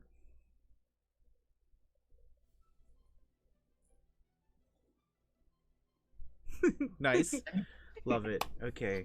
Next longbow attack is 15 to hit, which hits you. 9 piercing and 8 poison for a total of 17 damage. So now con save 17 or higher. Is that a save, by the way? The 10? Oh, well, regardless. Okay. So with the 11, the darkness is going to fade. And now these creatures have sight.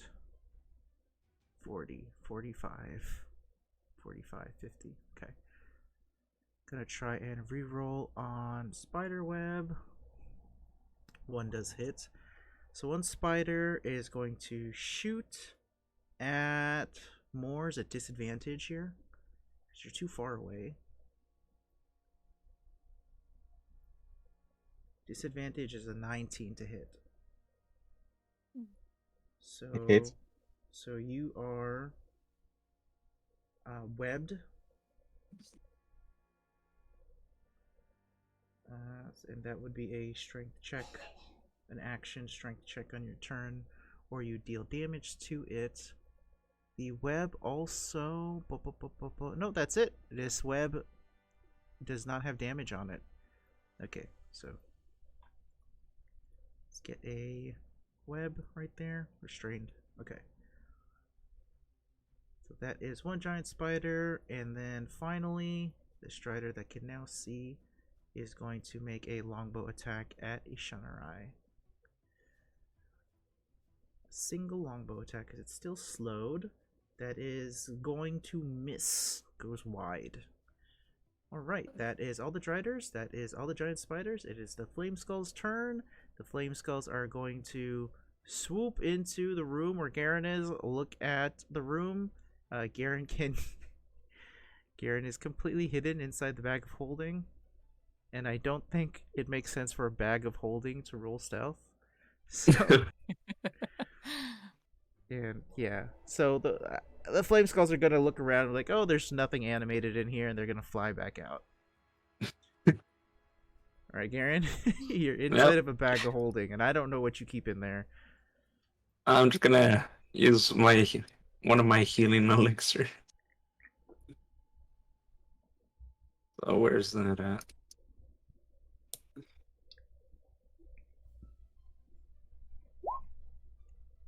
I'm gonna heal for 13, and I'm just gonna chill there for a bit. Wait for help. Until he has full health, so that he can bomb rush that hallway. Sure. Moors. You are currently restrained. So that just means your movement's 0. I have to make a strength check to try and get out of it. What? Yeah, unfortunately for this kind of webbing, you would need to spend an action to do a strength check to break out of the webbing. Or Yeah. you could attack it. So it has like an HP that I have to beat to be able to get away. I'll tell you right now, the AC to the webbing is 10, and the health for you to destroy the webbing is 5. It's also vulnerable to fire damage. Immune to bludgeoning, poison, and psychic damage.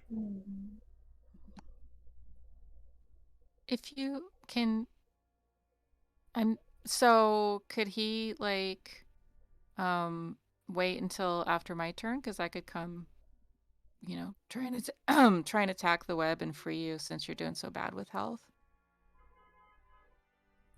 Do you want to hold your action, Morse?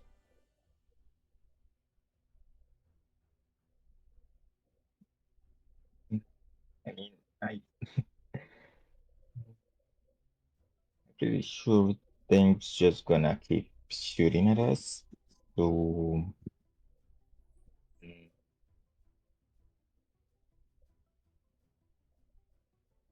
yeah, yeah.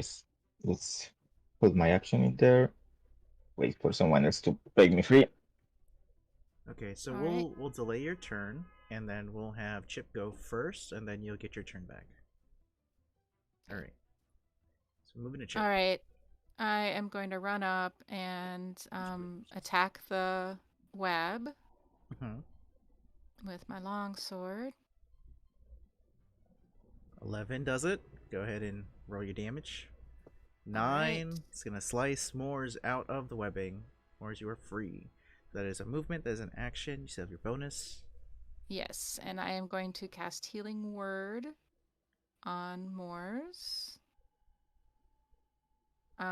So 6 healing. And then I'm going to sneak back around the corner. That's 2, 3. Oops. So I can get just behind Jin. All right. And that is my turn. Moors, the webbing tears open. You are now free. You have your full turn. What would you like to do? The farthest strider has taken any damage. Only Full. the 17 from the cloud of daggers, right? Right. Let me go ahead and do that. Right. Put the wrong So calculation in. I'm going to assume those spiders don't have much health, so I'm going to cast sleep, first level Mm. sleep, to keep them trapped within the cloud of daggers. Interesting. Okay. 5, 7, 98. Oh. Upcasting a 3. Cool. Love to see it. That's 40? 40 total, starting Alright. with the ones with the lowest HP, so I assume those are the spiders. So, this one is going to fall asleep. That is going to leave 30, and so this one is going to fall asleep as well. 2 unconscious fiendish giant spiders. Great, and I'm going to back down. Really, so good.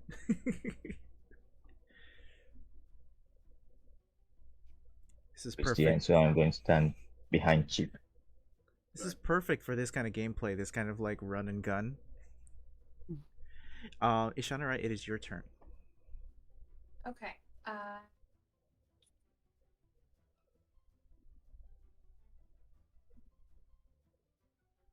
Okay, I am putting all of my focus currently into my psychic assault discipline, which means that I get a +2 bonus to damage rolls that deal psychic damage. And then, yeah, with my psychic talent. And then actually want to try something.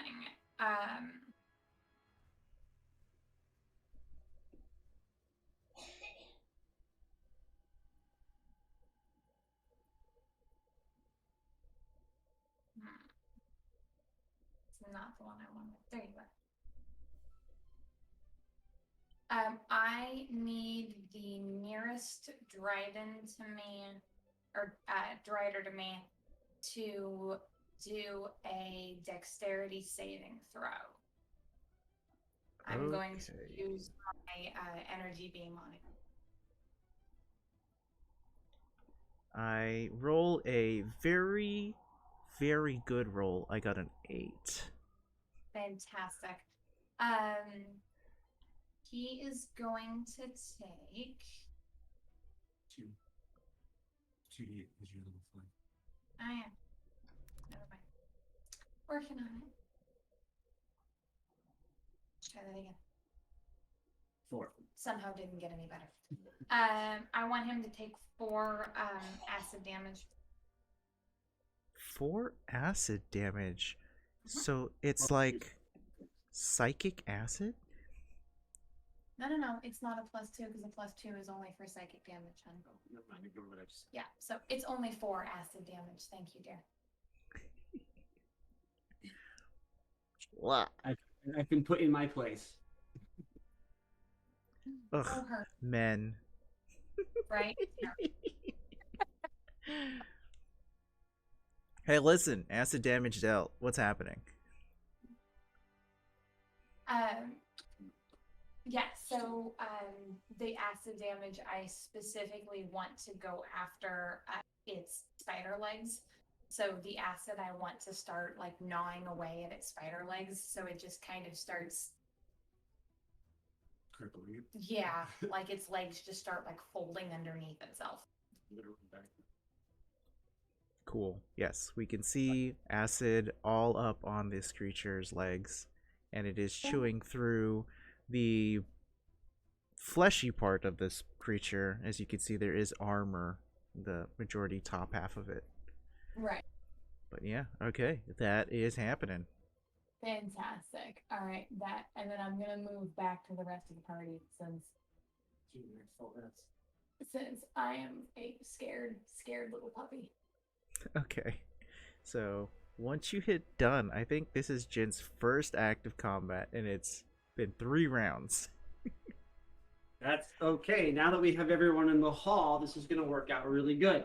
The first thing I'm going to tell everybody is we're going to use this as a bottleneck so that they have to come around the corner and they can only fight us one at a time. Yeah, awesome. That's the idea.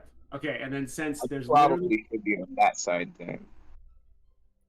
Well, I was gonna, yeah, but either way, we can shuffle ourselves to make it fight because I can actually fight at 10 feet, so I'm fine. I don't have to fight right up and close to them. So, and with that being said, he's gonna light his swords on fire. And then I'm gonna delay the rest of my movement so we can shuffle ourselves around appropriately if that's okay. Yeah.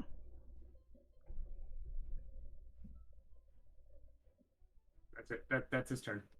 Okay. Okay, I get him done. There we go. Greg.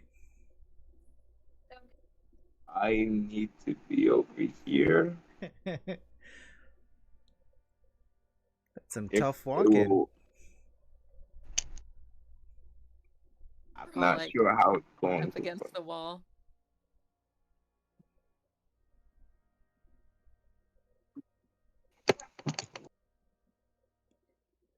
It's right here. I mean, if you guys lean up against the wall, probably. Yeah.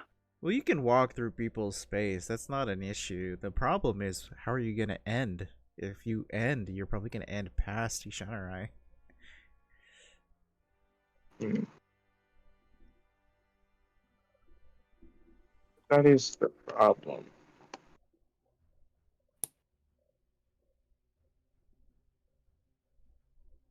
How long do you reckon they'll be?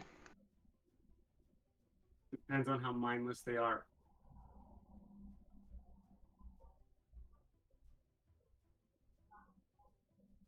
point, I should probably stand over here so you guys can get out and rearrange yourselves. It's good.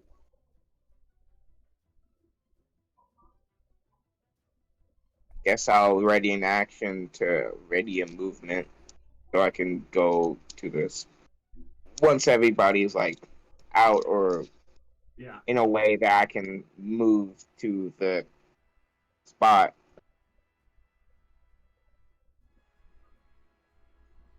Sounds good. I like it. All right.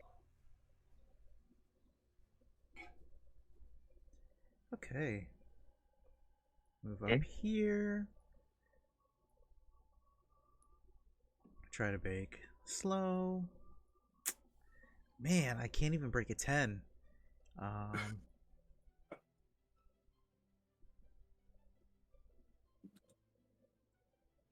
Here. So end its turn there, and it's going to swing on Ishanurai.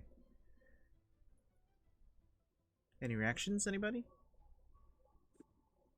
I didn't have anything held or. Okay. So we got some longsword attacks. 1, 2, 3. I'm going to use cutting words on one of them if they are, too high. Make sure we don't get another one cut down. Only one of them has a chance to hit. It's a 24. Great. So you can use a 1d8 to try and make it miss.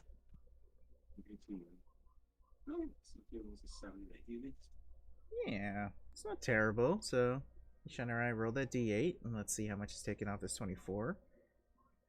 You're looking for 6 or 7 or higher, right? Yeah. Oh, there it is. Okay, cutting words coming in the clutch again. The Drider takes 3 longsword swings at you, and none of the attacks connect. And once again, the D&D gods love me. Well, let's see how long that lasts. The giant spiders are asleep, so I'm not even going to bother. Okay. Must be doing something. 5, Wait, 10. I just remember the little spiders, and they have to take damage from the cloud of dagger. Oh, do you want to keep the damage from earlier, the 17? Yeah, that was a pretty good one. Okay, just make it easy. One giant spider dies. Another giant spider is only facing one side of the daggers. Not all 4 sides of the dagger. What do we do about that? I'm thinking the damage is divided in quarters. Yeah, we could do that. Okay, so 16 divided by 4 is 4. 4. 4 damage. 4 damage, and the creature is awoken. Cool. And with that, it shall move its itty bitty movement because it is still slowed. Alright, there's Flame Skulls. Garen, you're up.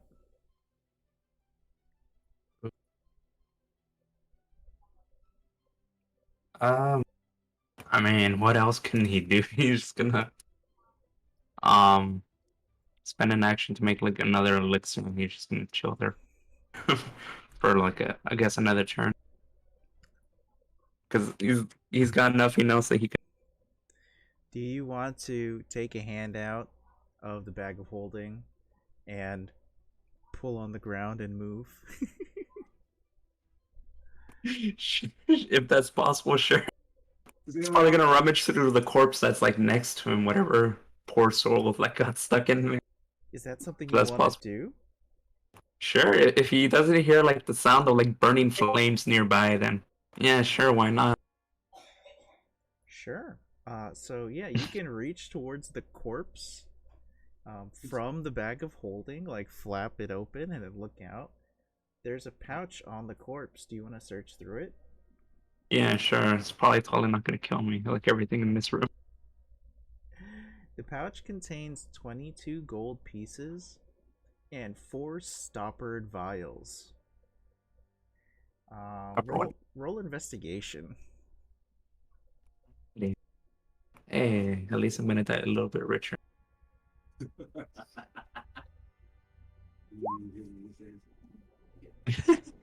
A 7. Okay. God. So Let me use. No, never mind. Forget it. I already used my inspiration, so never mind.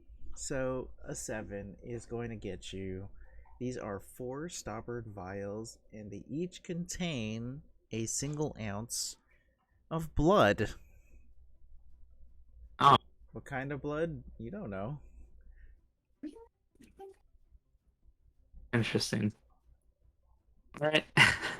I'm assuming that took up my whole entire action, so I can't crawl away. No, that was a lot. That was a lot for a Yeah, bag of so holding. yeah, that's the end of his turn then. Bag of holding wants a nap. Go ahead, hit done. Moors, you're on deck.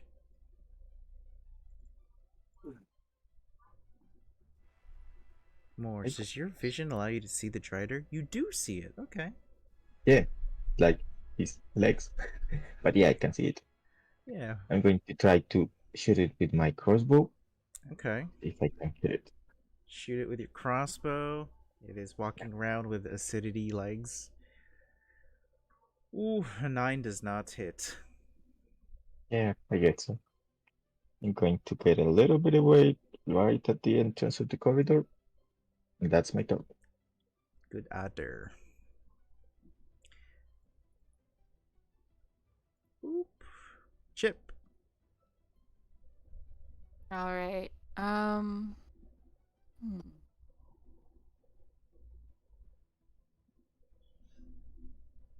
Is everyone noticing how tanky Shanarai is?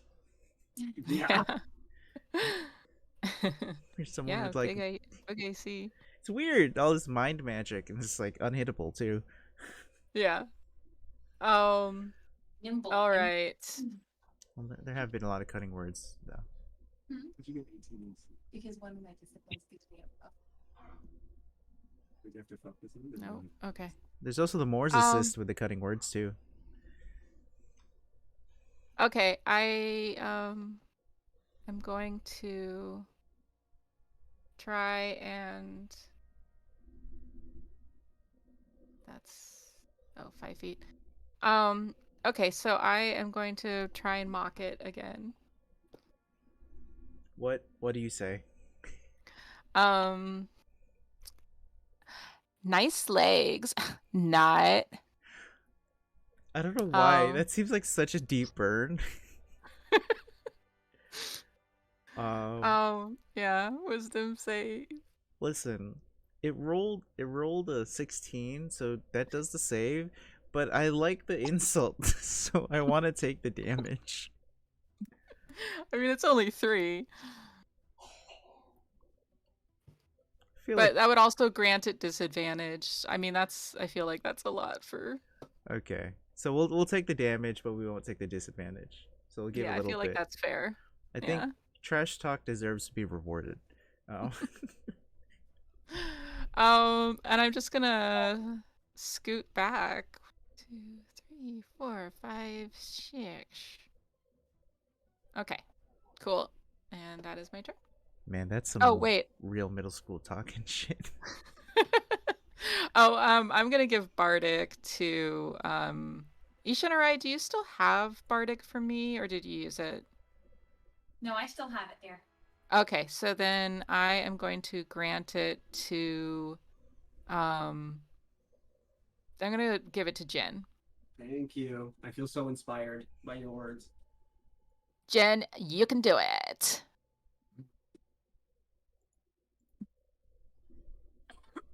Nice. Okay, Shanarai, you're up.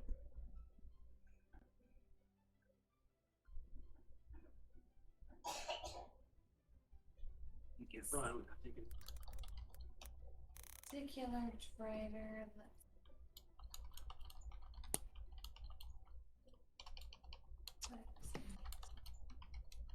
Okay.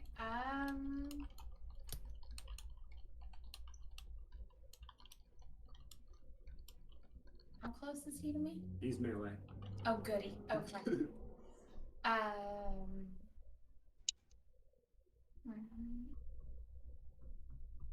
Oh, goody.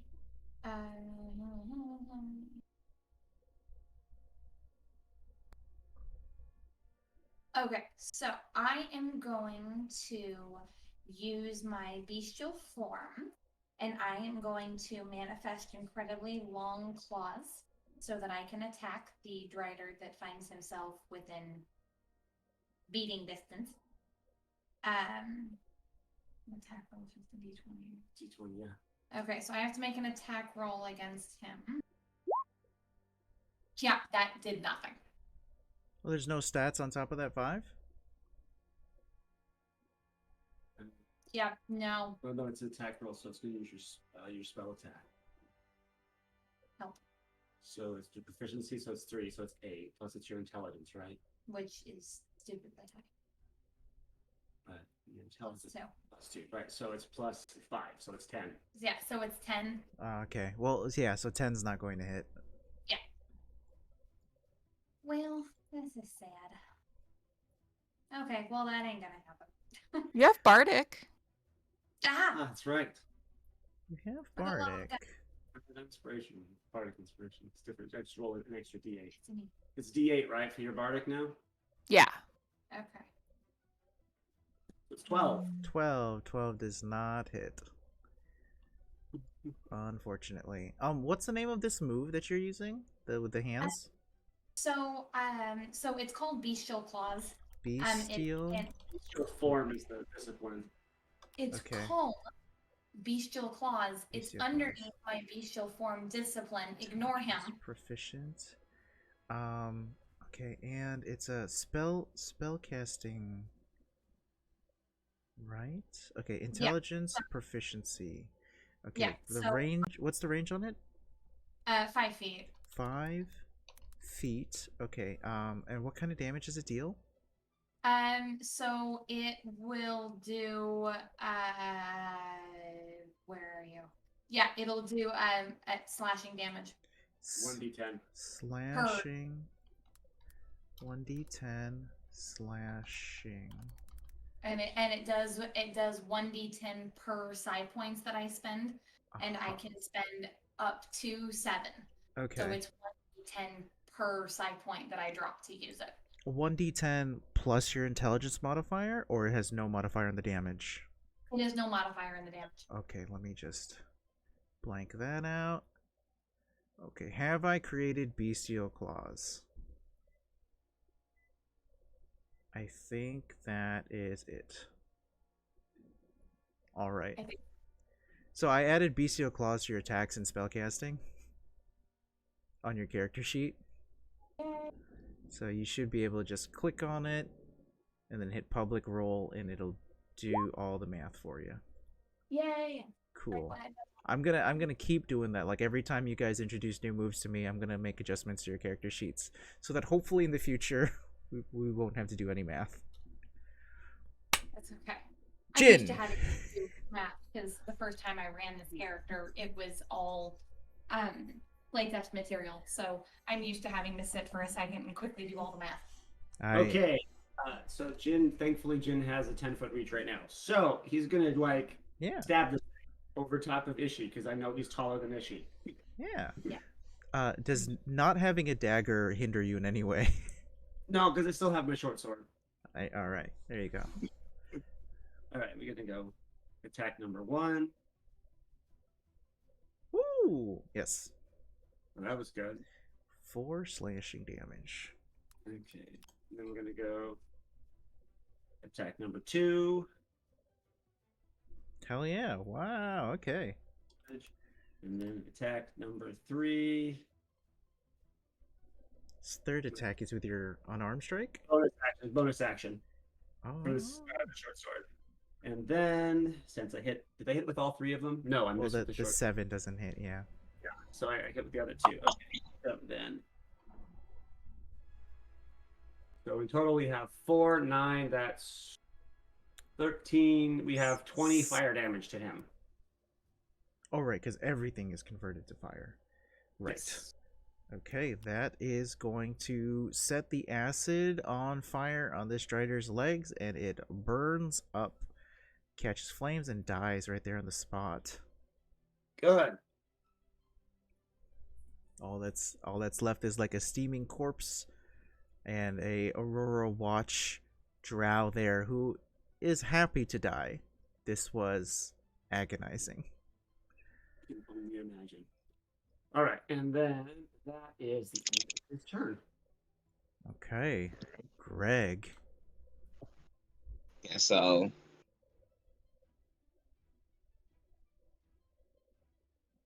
I mean, that's oh, really well, I probably would have activated my movement. I think I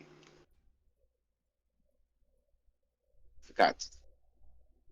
20, 30. That would have been my I forget what you call it. Movement? That would have been my readied thing. Oh, My yeah. readied action. Okay. And I don't know what's behind this corner. You don't? Let me see. Oh, well, you can see legs, but that creature's dead. Yeah, I don't know if like another one's coming or something. Well, she's the only one I think you can see across around the corner, so I have no idea. Someone say something. Yeah, Paul, Jin was saying, like, Ishan or I can see around the corner. Yeah. Is there anything else around the corner right now? No. Can't really do anything at ranged. Sounds like a character sheet flaw. Do you want a I guess I javelin have. or something? But you have hand axes. You I can guess throw I hand have axes. hand axe. Yeah. I guess. I'll ready in action to throw a hand axe, I guess. Ready in action to throw a hand axe. Got it. Made to be melee. Oh, and my turn, I guess. Right. 15.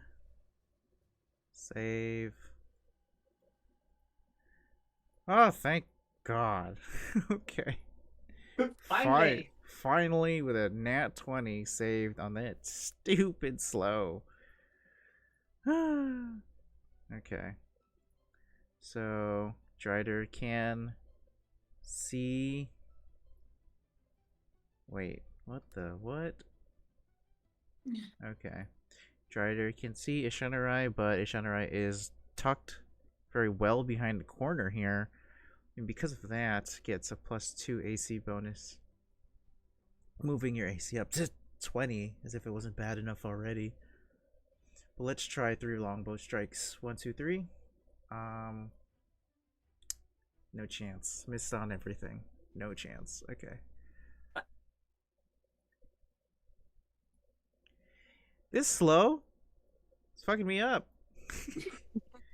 Yay, slow spells. It's got me fucked Slow up. is awesome. It's slowly. Is right. Garen. Your turn. You are in the room by yourself. And possibly muted. Riv, I can't hear you. And There it is. possibly muted. Yeah, I am possibly muted. You are right about that. Yay. Alrighty. I guess it's time to crawl my ass out of this freaking closet or torture room. Okay, Garen, the bag Bag of of holding holding. climbs out. 5, 10, 15, 20. You are a bag of holding stealthed. I'm just gonna Roll, hide in there and just roll stealth for your sneaky bag of holding. You see if the flame skulls notice you. Roll bag stuff. Let's see here. Roll bag stealth. Yep, that's fair enough. It's a fucking bag. Okay, so you decide that Uh-huh. moving anymore would be detrimental, so you're gonna stay behind this corner here. That's what you're gonna do. All right. So that's a movement. He's gonna drink another elixir. Just throwing it back getting like high you on- are. He's getting high on his own supplies. 5 healing, 12 healing. Oh, nice. Are you full up? I am bad with math, so let us see. Yes. Yeah, just put plus 12 in the bubble and it'll do the math for you. Oh, there we go. There it is. Yep. All right. Excellent. You're at full health now. Can't wait to lose it all in a matter of seconds. Moors, your turn.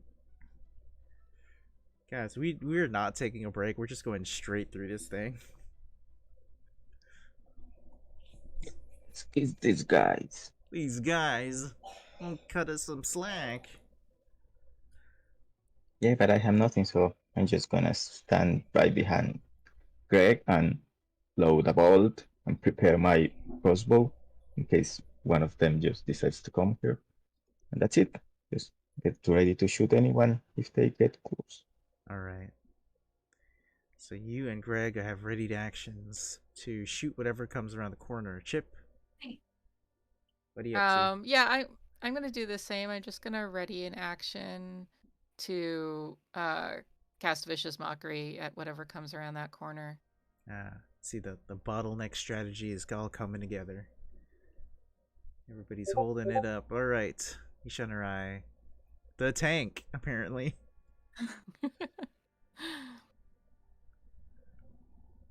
With a 20 AC behind this corner. Alright, so I want to go at this thing.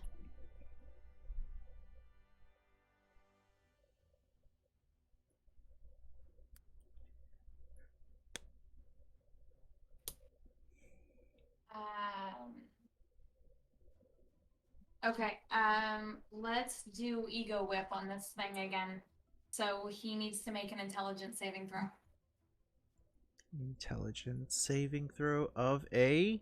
Once again, you know I do well on these intelligence saves. Got a 6. Great.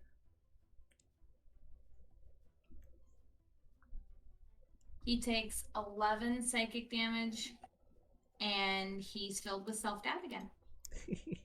Oh, this is a different one. This one has never felt self-doubt, but now it does.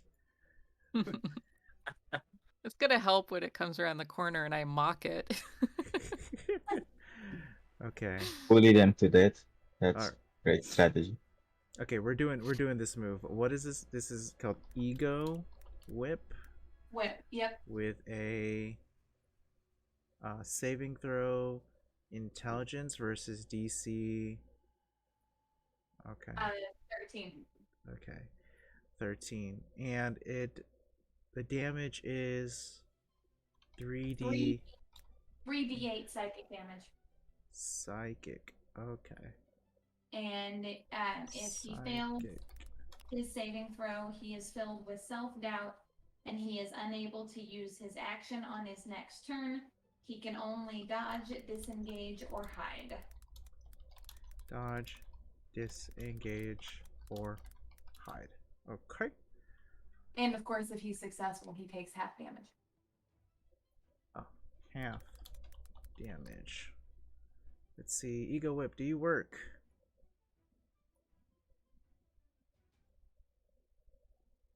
Is that the right save? 13? Yeah. Okay, so it works. Ego Whip works. Sweet. Cool. All right. This thing barely around the corner shooting bow, right? Yeah. Yeah. Okay. Good. Kill it, honey, kill it. Okay. Shoot, what do I have that I can do? It is. Okay, I have a question. This is an honest question for you. If I stand over here, is that thing officially 10 feet from me? It's 15. It's 15, 5, 10. You're right. It's 15. And if I climb on top of the drider, So my objective is just want to know if I can do this. If I can go out here, climb on top of the Drider, and then that which would be 5, 10, 15, attack the thing, and then come back 5, 10, 15, and hide in the same spot. Yeah, yeah, and we'll say like this doesn't really like occupy that space because it's dead. So you could do so actually so this is what the movement is. It's 5, 10. Gotcha. 5, 10. Okay, good. Yeah. I mean, I'm trying to maintain like a 10-foot distance from the thing. Mm-hmm. Good. Fabulous. All right. 1. Yes, roll.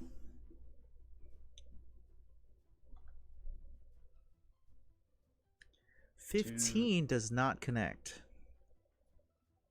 25 does. 25 for sure does. Yeah, is that adding my... Yeah, it should be adding the... I'm just going to assume it's doing it right and try to set up later. And the short sword, 14. 14 does not connect. All right, I'm going to use my bardic inspiration on that one. On that last short sword shot. Since I got it and I need to do some damage here. There we go. Does that hit? 8 on the 14 does hit, yes. Okay, fabulous. So at least got it twice. Okay, cool. So then he takes... So he takes 7 plus 9, which is 15... No. 16. Yeah, 16 plus 11 more, so he takes 27 fire damage. Woo! Alright, this Strider is looking very bad. And then he's going to come back here and hide. That's how the class works. Excellent. This is very good. Yeah, this Drider, as large as it is, only has a 5-foot reach. Okay. Go ahead and hit done. Yep. Okay. Donezoed. There we go. Alright, Greg. So your reaction to move. You have moved. Wow. Let's calculate. Okay, that's 15. I can make it back. Yes, you can.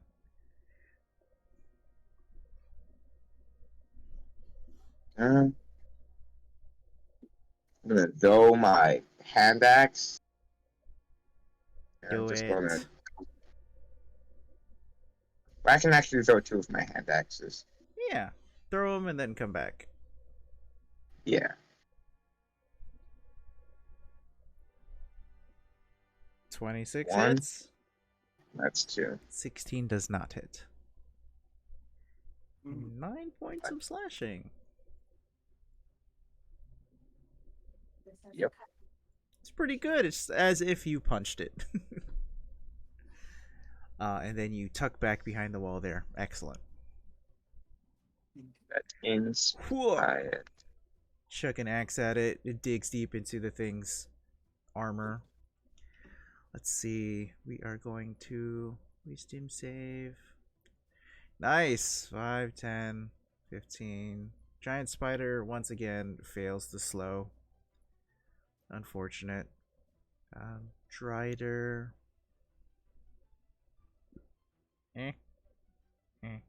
Gonna move this close.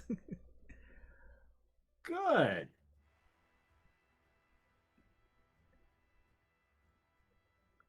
Gonna do 3 longsword attacks. 1, 2, 3. I can see it now around the corner. Can I do my ready spell? You can? Yes. And so can Moors. No! My I crossbow. got too close. Fire!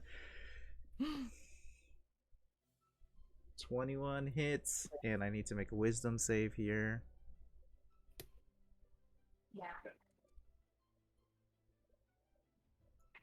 Got a 15 again on the wisdom save. Gonna take 5 damage from the crossbow bolt. Oh, actually it can't attack, can it? Because you did the ego whip, so it's gonna walk all the way up here and it's going to dodge. No! And is that just for this one turn? Ego whip is just 1 turn. Yes. Darn. Wait. So if I'm dodging, Morris, roll again. It's a disadvantage. Ah. Okay. The hit hits. Like, The hit. I don't. I feel bad. I don't want to take that from you. Okay. And we got a 15 on the wisdom save, so the vicious mockery doesn't land unless you got more shit to talk.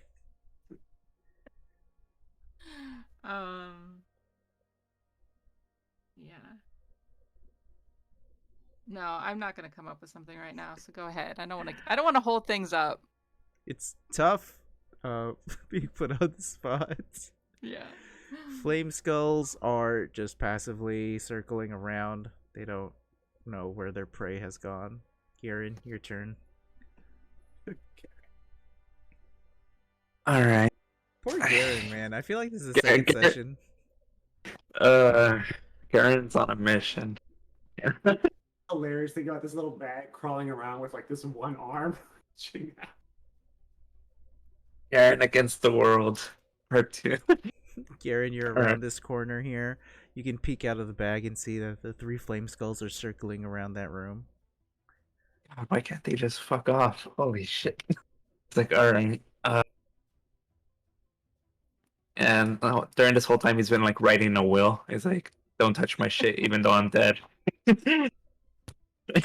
And he's gonna slowly start crawling around the corner in a bag. He's gonna try to go like around the statue. Yeah, that's valid movement. Oh, wait, where? Like, okay. Mhm. And that's where he's gonna stay.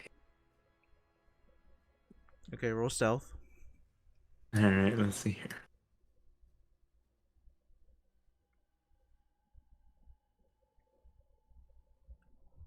Stealth.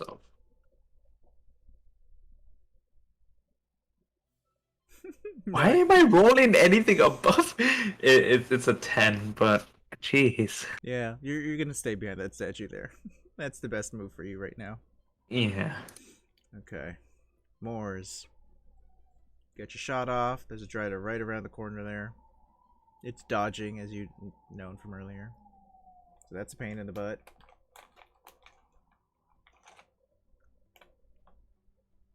well, if I can shoot it, then let's make it laugh. I'm gonna cast hideous laughter. Okay. It's gonna summon my little marionettes to make him laugh. It's a wisdom save DC 15. And laugh the Drider does. It's a very uncomfortable laugh as it's being beaten up by you and your friends. But if I understand it correctly, the Drider goes prone. Yeah, it just goes from. Rough. Alright.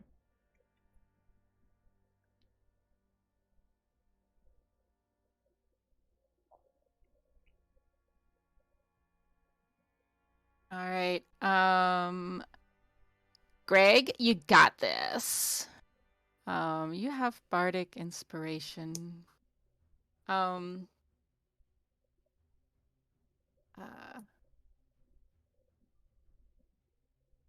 and then I'm going to cast Vicious Mockery on the Drider again.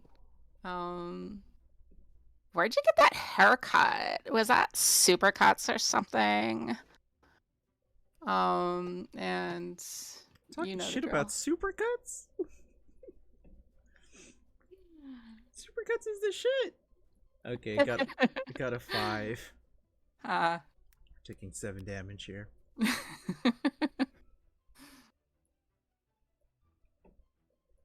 And that's it for me. Drider's on the floor, being insulted. Alright. Shanarai, what's happening? Okay. Hmm? Yeah, I can attack with them on the same turn. Yeah, just a random question because I actually don't know. If this thing is prone, does it get an attack of opportunity if you leave its threat range? Yeah, it would just be at disadvantage because it's on the floor. Okay. Okay, let's. Um, okay, let's. All right, let's do a lot of damage. He needs to make another intelligence saving throw. No. Okay.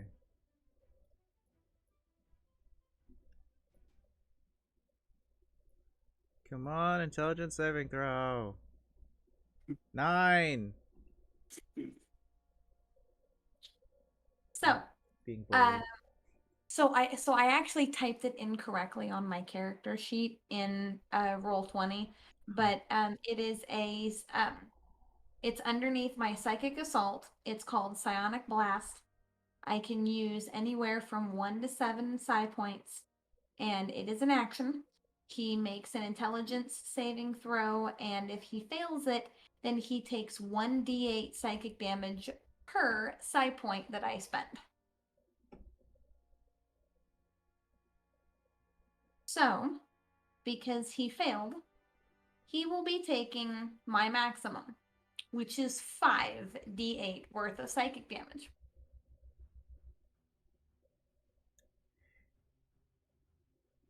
23 psychic damage. 23 psychic damage. Alright. Yeah. Takes 23 psychic damage. It is looking pretty bad, but it's still up. Yeah. And imagine the Drider is bleeding out of its eyes, its ears, its nose, and its mouth. Yeah. Good. I'd like to see a little bit of brain matter coming out of its nose, please. Just laughing while he's at it. That's just a terrible image. Blood, blood, blood, blood, blood, blood, blood. Okay, and then I am going to scoot back and out of the way to give Greg some room to move up and do some damage. Alright, it's gonna try to swing at you. Go ahead. Fails. Disadvantage roll. If it wasn't a disadvantage, it might have actually hit for once. Go ahead and hit done. If you are done. Yeah. Go ahead. All right. So it's prone. So we're just gonna hit it. Beat it up, honey. Beat it up. Yep. There's the first one.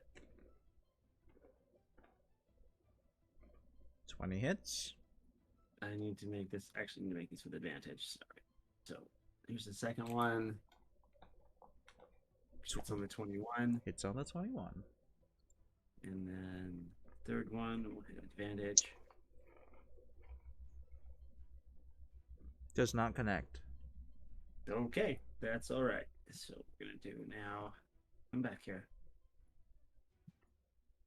All right, so we're doing 18. We're doing 25 fire damage. Ooh. Jin, please Okay. describe your kill. Please describe my kill. Mhm. All right, Jin basically, luckily the things got distant, so he just swings the fire from all the weapons and just like once, or actually he misses the first time, goes once, twice, and then if things just on fire, he's gonna jump up, bring out both weapons, and like cleave it down straight from the middle. All right. The Drider is now split in half. Split in twain, as they might say. And we are going to close combat.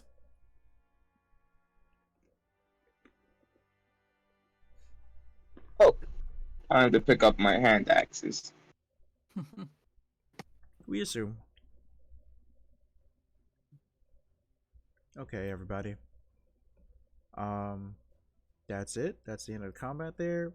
Greg, when you went up to pick up your hand axe, you do notice that one of the giant spiders has retreated to the corner of the room there. One of the giant spiders went into a corner. Great. So, do we want to exterminate it?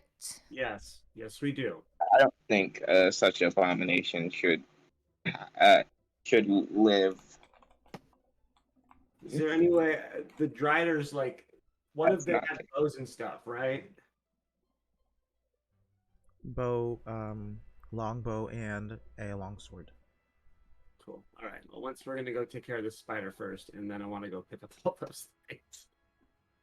Because the swords are still on fire. Well, let's put this thing out of its misery. Okay with that. And if there's any webbing between us and them, I'm just gonna use because my swords are still on fire. I want to light up the web on the way over. Nice.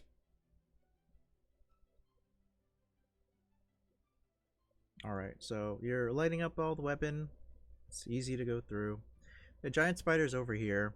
I feel like it's a waste to run another attack encounter, so we'll say with all of your powers combined, you can destroy it. Cool. Should not be a problem for a large party like this. Yeah. So they had longbows and long swords. Yeah. Do you want to go through their stuff and see? I do want to go loot? through their stuff. Yes, they have some. I mean, the longbow I want definitely, but I want to go through their stuff. Yeah. Okay. Hey guys, there's a door over here. Fabulous. I'm wondering if it leads into Okay. the room you were talking about. So, these driders, okay, are monstrosities, but they are creatures in a way. So you can do a nature check and see what kind of things you can harvest from it. All right. Great. Get its gear. Get its stuff. So everybody, if you want to harvest, you can roll a nature check. If it's got poison stuff, that's what I'm looking for mainly.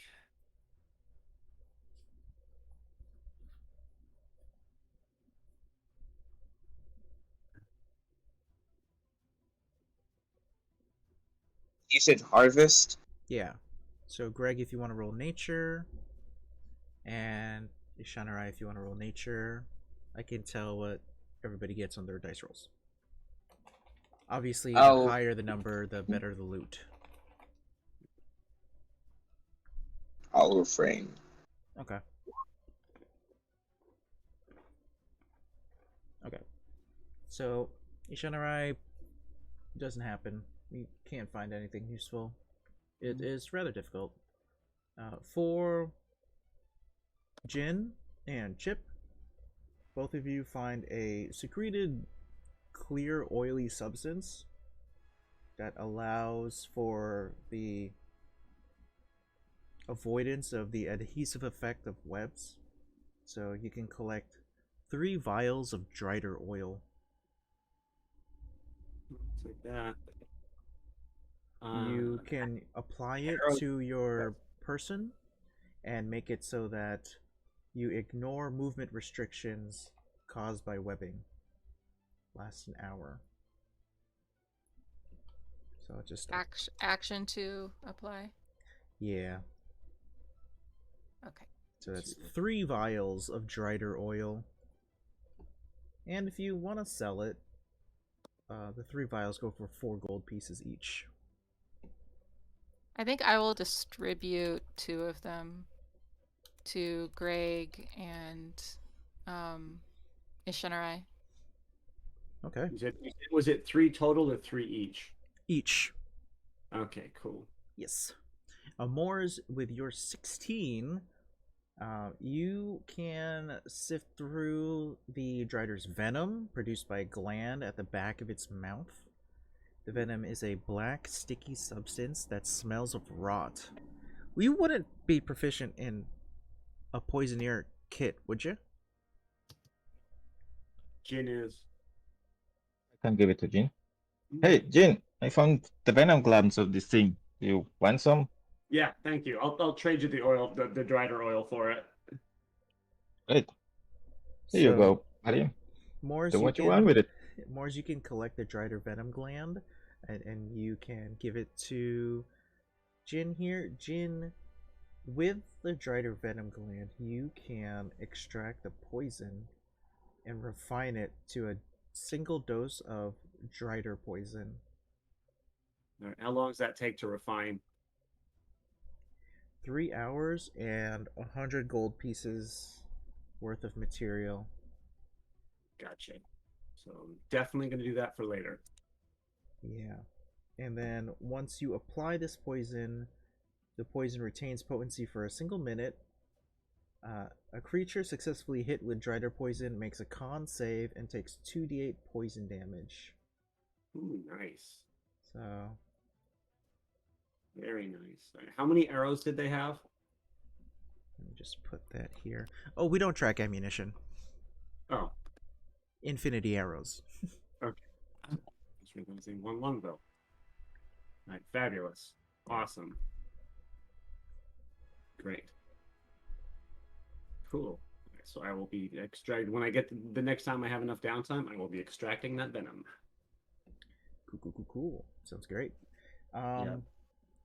Anybody in the party have extra special vision? You mean besides dark vision? Darkness. Besides, I have dark extra special human vision. Oh, you have Oh, yeah. exceptional human vision there, Greg? Yeah. Got that 20/20 vision. Yep. I mean, Human vision. Okay. I know eyes of the eagle count. I have those. Nah. All right. I was like, that's just I don't think so, but otherwise no.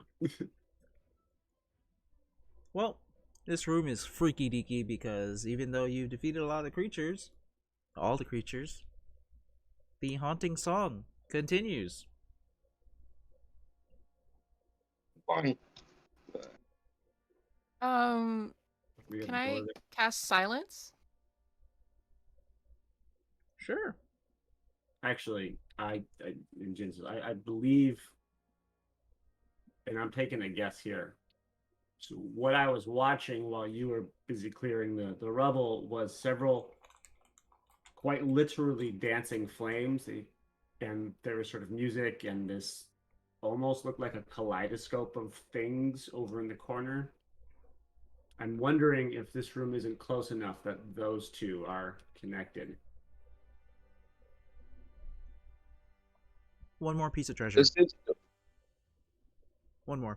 The corpses are the remains of the Aurora Watch expedition that was trapped in the Betrayer's Rise. For those of you that search the bodies, there is a onyx-hilted longsword that has become a sword of vengeance. So there is a sword of vengeance in here. I use a longsword. Yeah, you can have it. I mean, if no one else would like, no one else is going to argue. I think Chip should have it.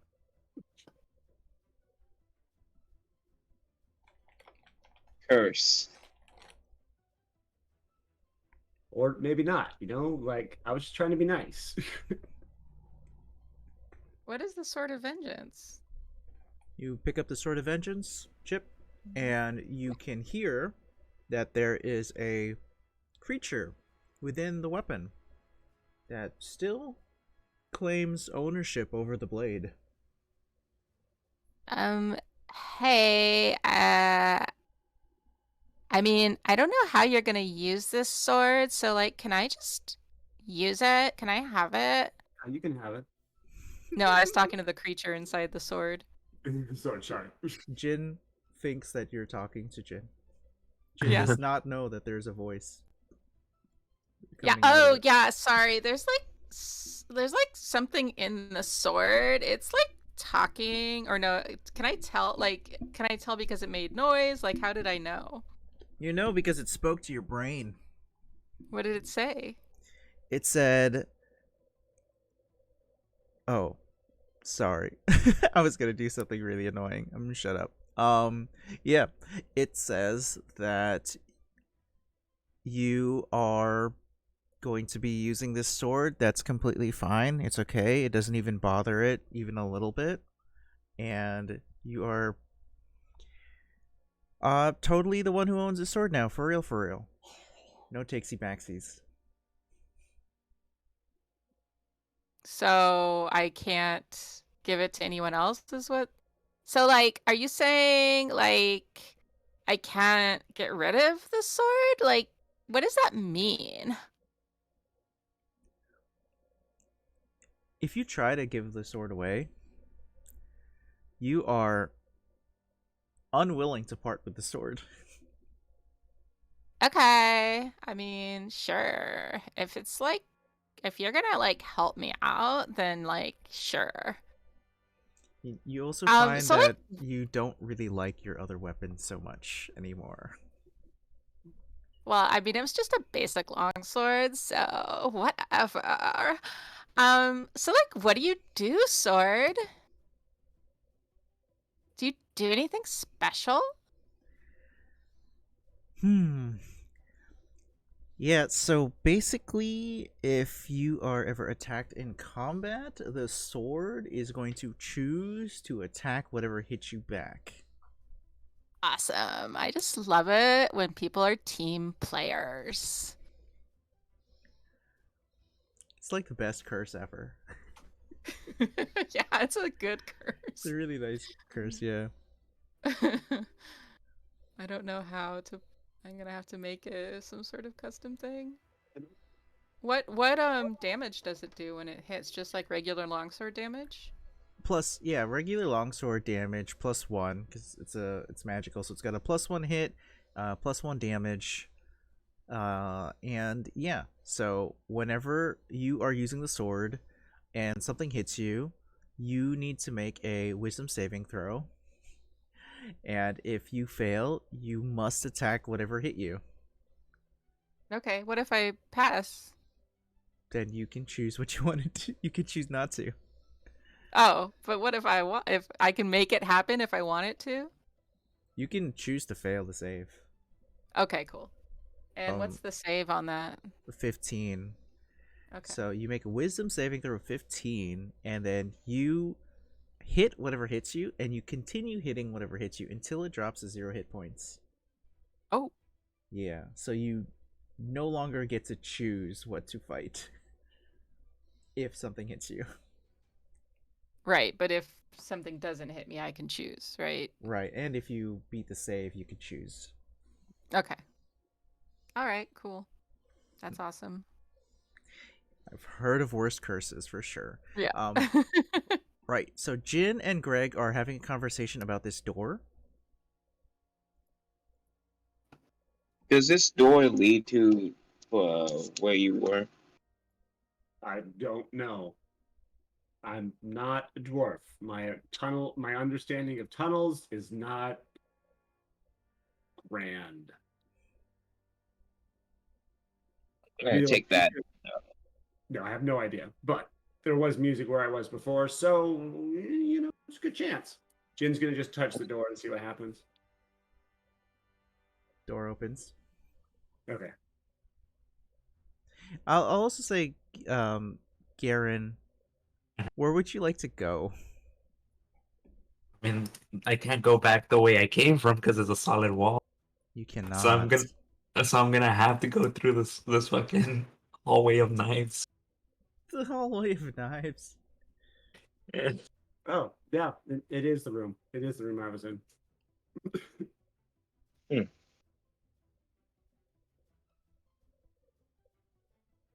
Yeah. Okay.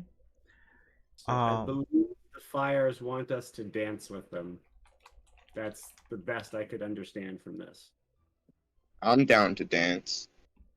Yeah, let's do it. Yeah. I'm just gonna watch. So Garen, Dude, you go in the pathway, the hallway. Yeah, if I'm crawling through there. Somehow. Crawling through there. Give me a dexterity saving throw. Alrighty. I would ask if I can use an elixir for this, but I'm literally crawling in my bag, so I think I'm asking too much. Currently, Garen is walking through a room, a hallway. Was crawling through a hallway inside of Back Holding, and this hallway has blades on both sides of the hallway, and 2020 as vision.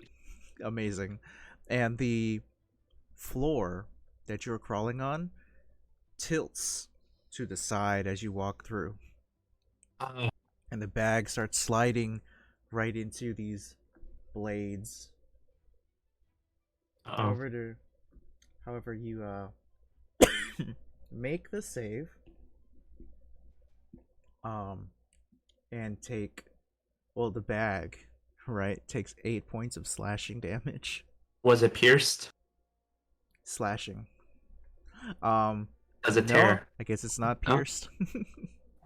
Okay, so there's no tear or pierce, because if that's the case, then that's bad news bears.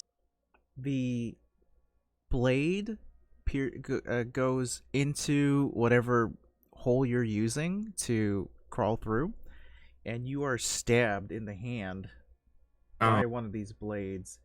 The blade drinks your blood, Only. and a dim burgundy glow suffuses the corridor, illuminating every razor-sharp bit of metal as the dark fluid begins to pour into the canister above double doors at the end of the hallway. Oh my god, this is a fucking jigsaw trap. Like, alright. I hope you enjoyed it.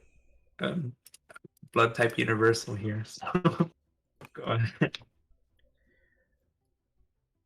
Okay. For those of you who wish to dance with the flames, Mm-hmm. either make a acrobatics or a performance check. I'm gonna do some flaps. Woo. Cheerleader chip. I Where's- pose strategically or something. Where is he, Shadowrai? Are you not coming? Huh? Everyone moved on, and you just still there beside your character. Well, I listen. I get too involved and listen. Here I have to move. I'm very involved. Oh yeah, and Jin's gonna unlight his swords because walking around with giant fire blades is not the funnest thing. It's also not the most inconspicuous way to move. Yeah. Is Jin going to dance? No. No. Good. Jim, dance with me. No. Do it. No. Do it. No. Do it. No. Do it. No. Fine. Do it. Do it. By the I'm gonna way, have- so far everybody has succeeded. You gonna dance? Can I try to roll a persuasion on Jin? That's gonna require Jin consent. Go for it. Go for it. Yay. Hold on. Do the safety dance. The safety rules, safety dance. You can dance if you want to. You can leave your friends behind. And if I get copyright struck, I did not sing those lyrics.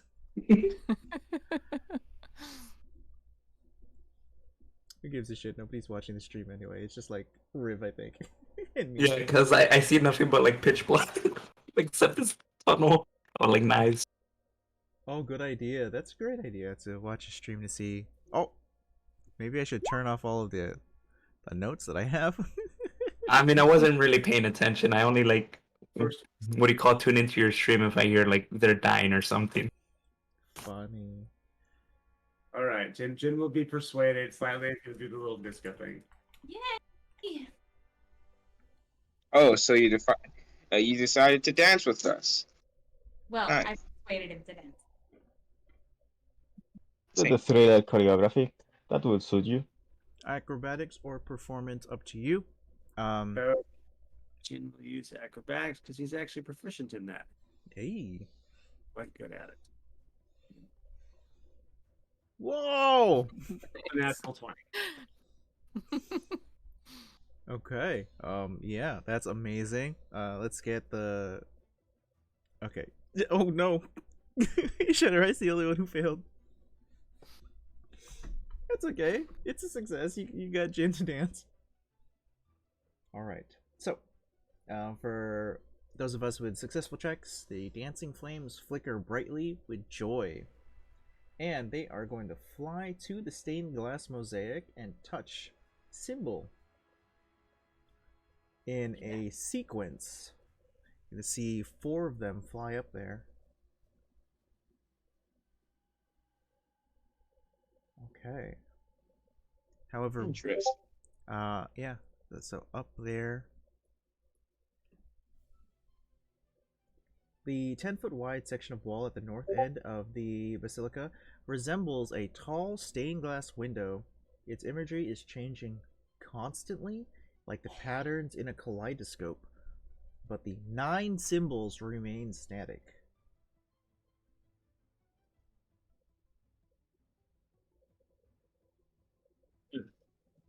What are the What do you 9 got? symbols? Roll religion to figure out what the symbols are. Ooh, I'm real good at that.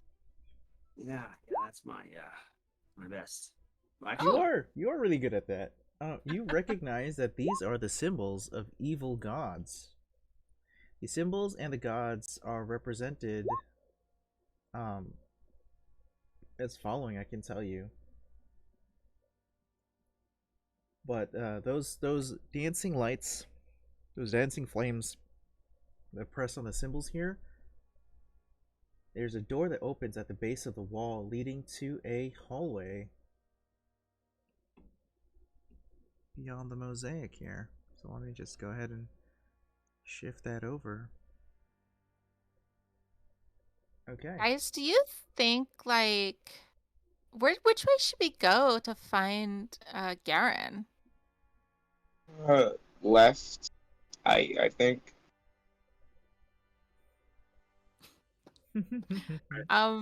There's not a left in this room? There is no left in that room, but I'll tell you the order. So the first light that was summoned from Chips 23 is the spider symbol of Lolth. The next symbol that was pressed due to Moore's 12 performance was Grumush, the bleeding eye. The third symbol by Greg's 16 performance was the jagged spiral Tharizdun. And the Nat 20 by Jin pressed the final symbol in the sequence, the trio of arms Torog.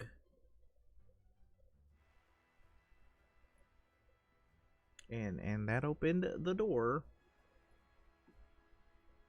And I think with it being 8 minutes past our game time, we should close the session here. Well, I guess we still have stuff. Lots of stuff to do. So the camera is going to pan away from the colored mosaics as Jin and Greg and Morris can look down the hallway and see a strange path that terminates very immediately, only 10, 20, 30, 40, 50 feet in. It terminates immediately. Garen is in a bag sliding back and forth being stabbed by a bunch of blades and proclaims this is a jigsaw puzzle. It is like, holy shit. I need a bleed, I'm assuming, to open this freaking thing.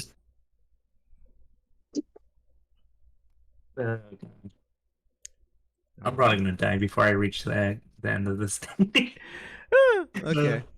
Let's hit the stars and wishes. So I will say that I am really enjoying the strategy that's being put forward. I feel that the Driders and the Giant Spiders was a pretty difficult combat, and you guys manipulated the combat just the right way to get it to work correctly. The hallway, the pinching, the trap spamming, that was good. That was all great. Kudos, stars to Moors, and stars to Chip, stars to Ishanarai for going straight gonzo and blowing things up. It's all pretty cool. Wish, I need to find a way to get Garen back into the party. Yeah. It's fine. I'm enjoying this. This is funny. Oh, good. Okay, I'm glad. Because Mhm. if not, I'll Deus Machina this shit and get you back in with the group. It's fine. It's either I somehow miraculously get it there or I die. I'm laughing. I think it's hilarious. Just the thought of the bag, just like the one arm reaching out across the bag. The funniest things I've ever thought of in my whole life. I was so like, how are we gonna play this game with Garen finding his way inside of a bag? But okay. Fine. I hope whoever set the precedence for that had this involved in the action economy as well. I mean, blame Jeremy Crawford for allowing people to get into the band.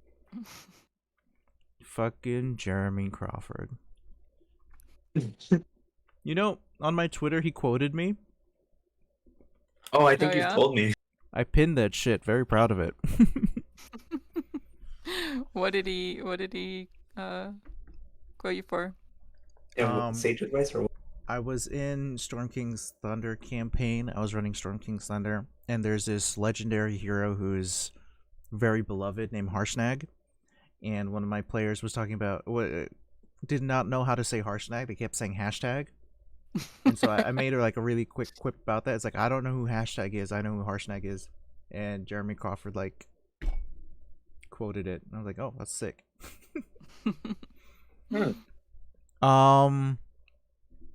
Okay, let's look on Discord. Nat, stars and wishes. Alright. Star. I can't do it again. I was gonna say I like the Rivet's bag scene.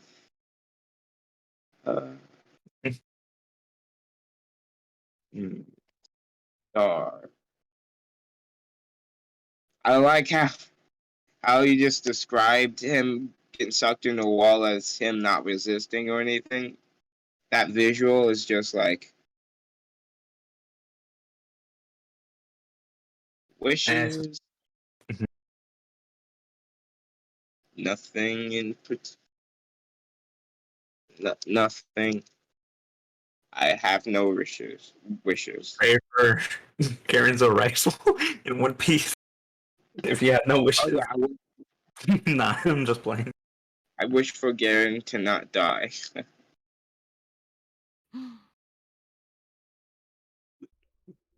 just run away.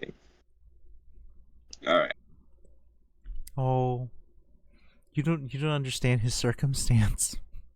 I don't, and you're probably not able to run. He's not It's able dire. to run. It's bad. It's fine. Don't worry about it.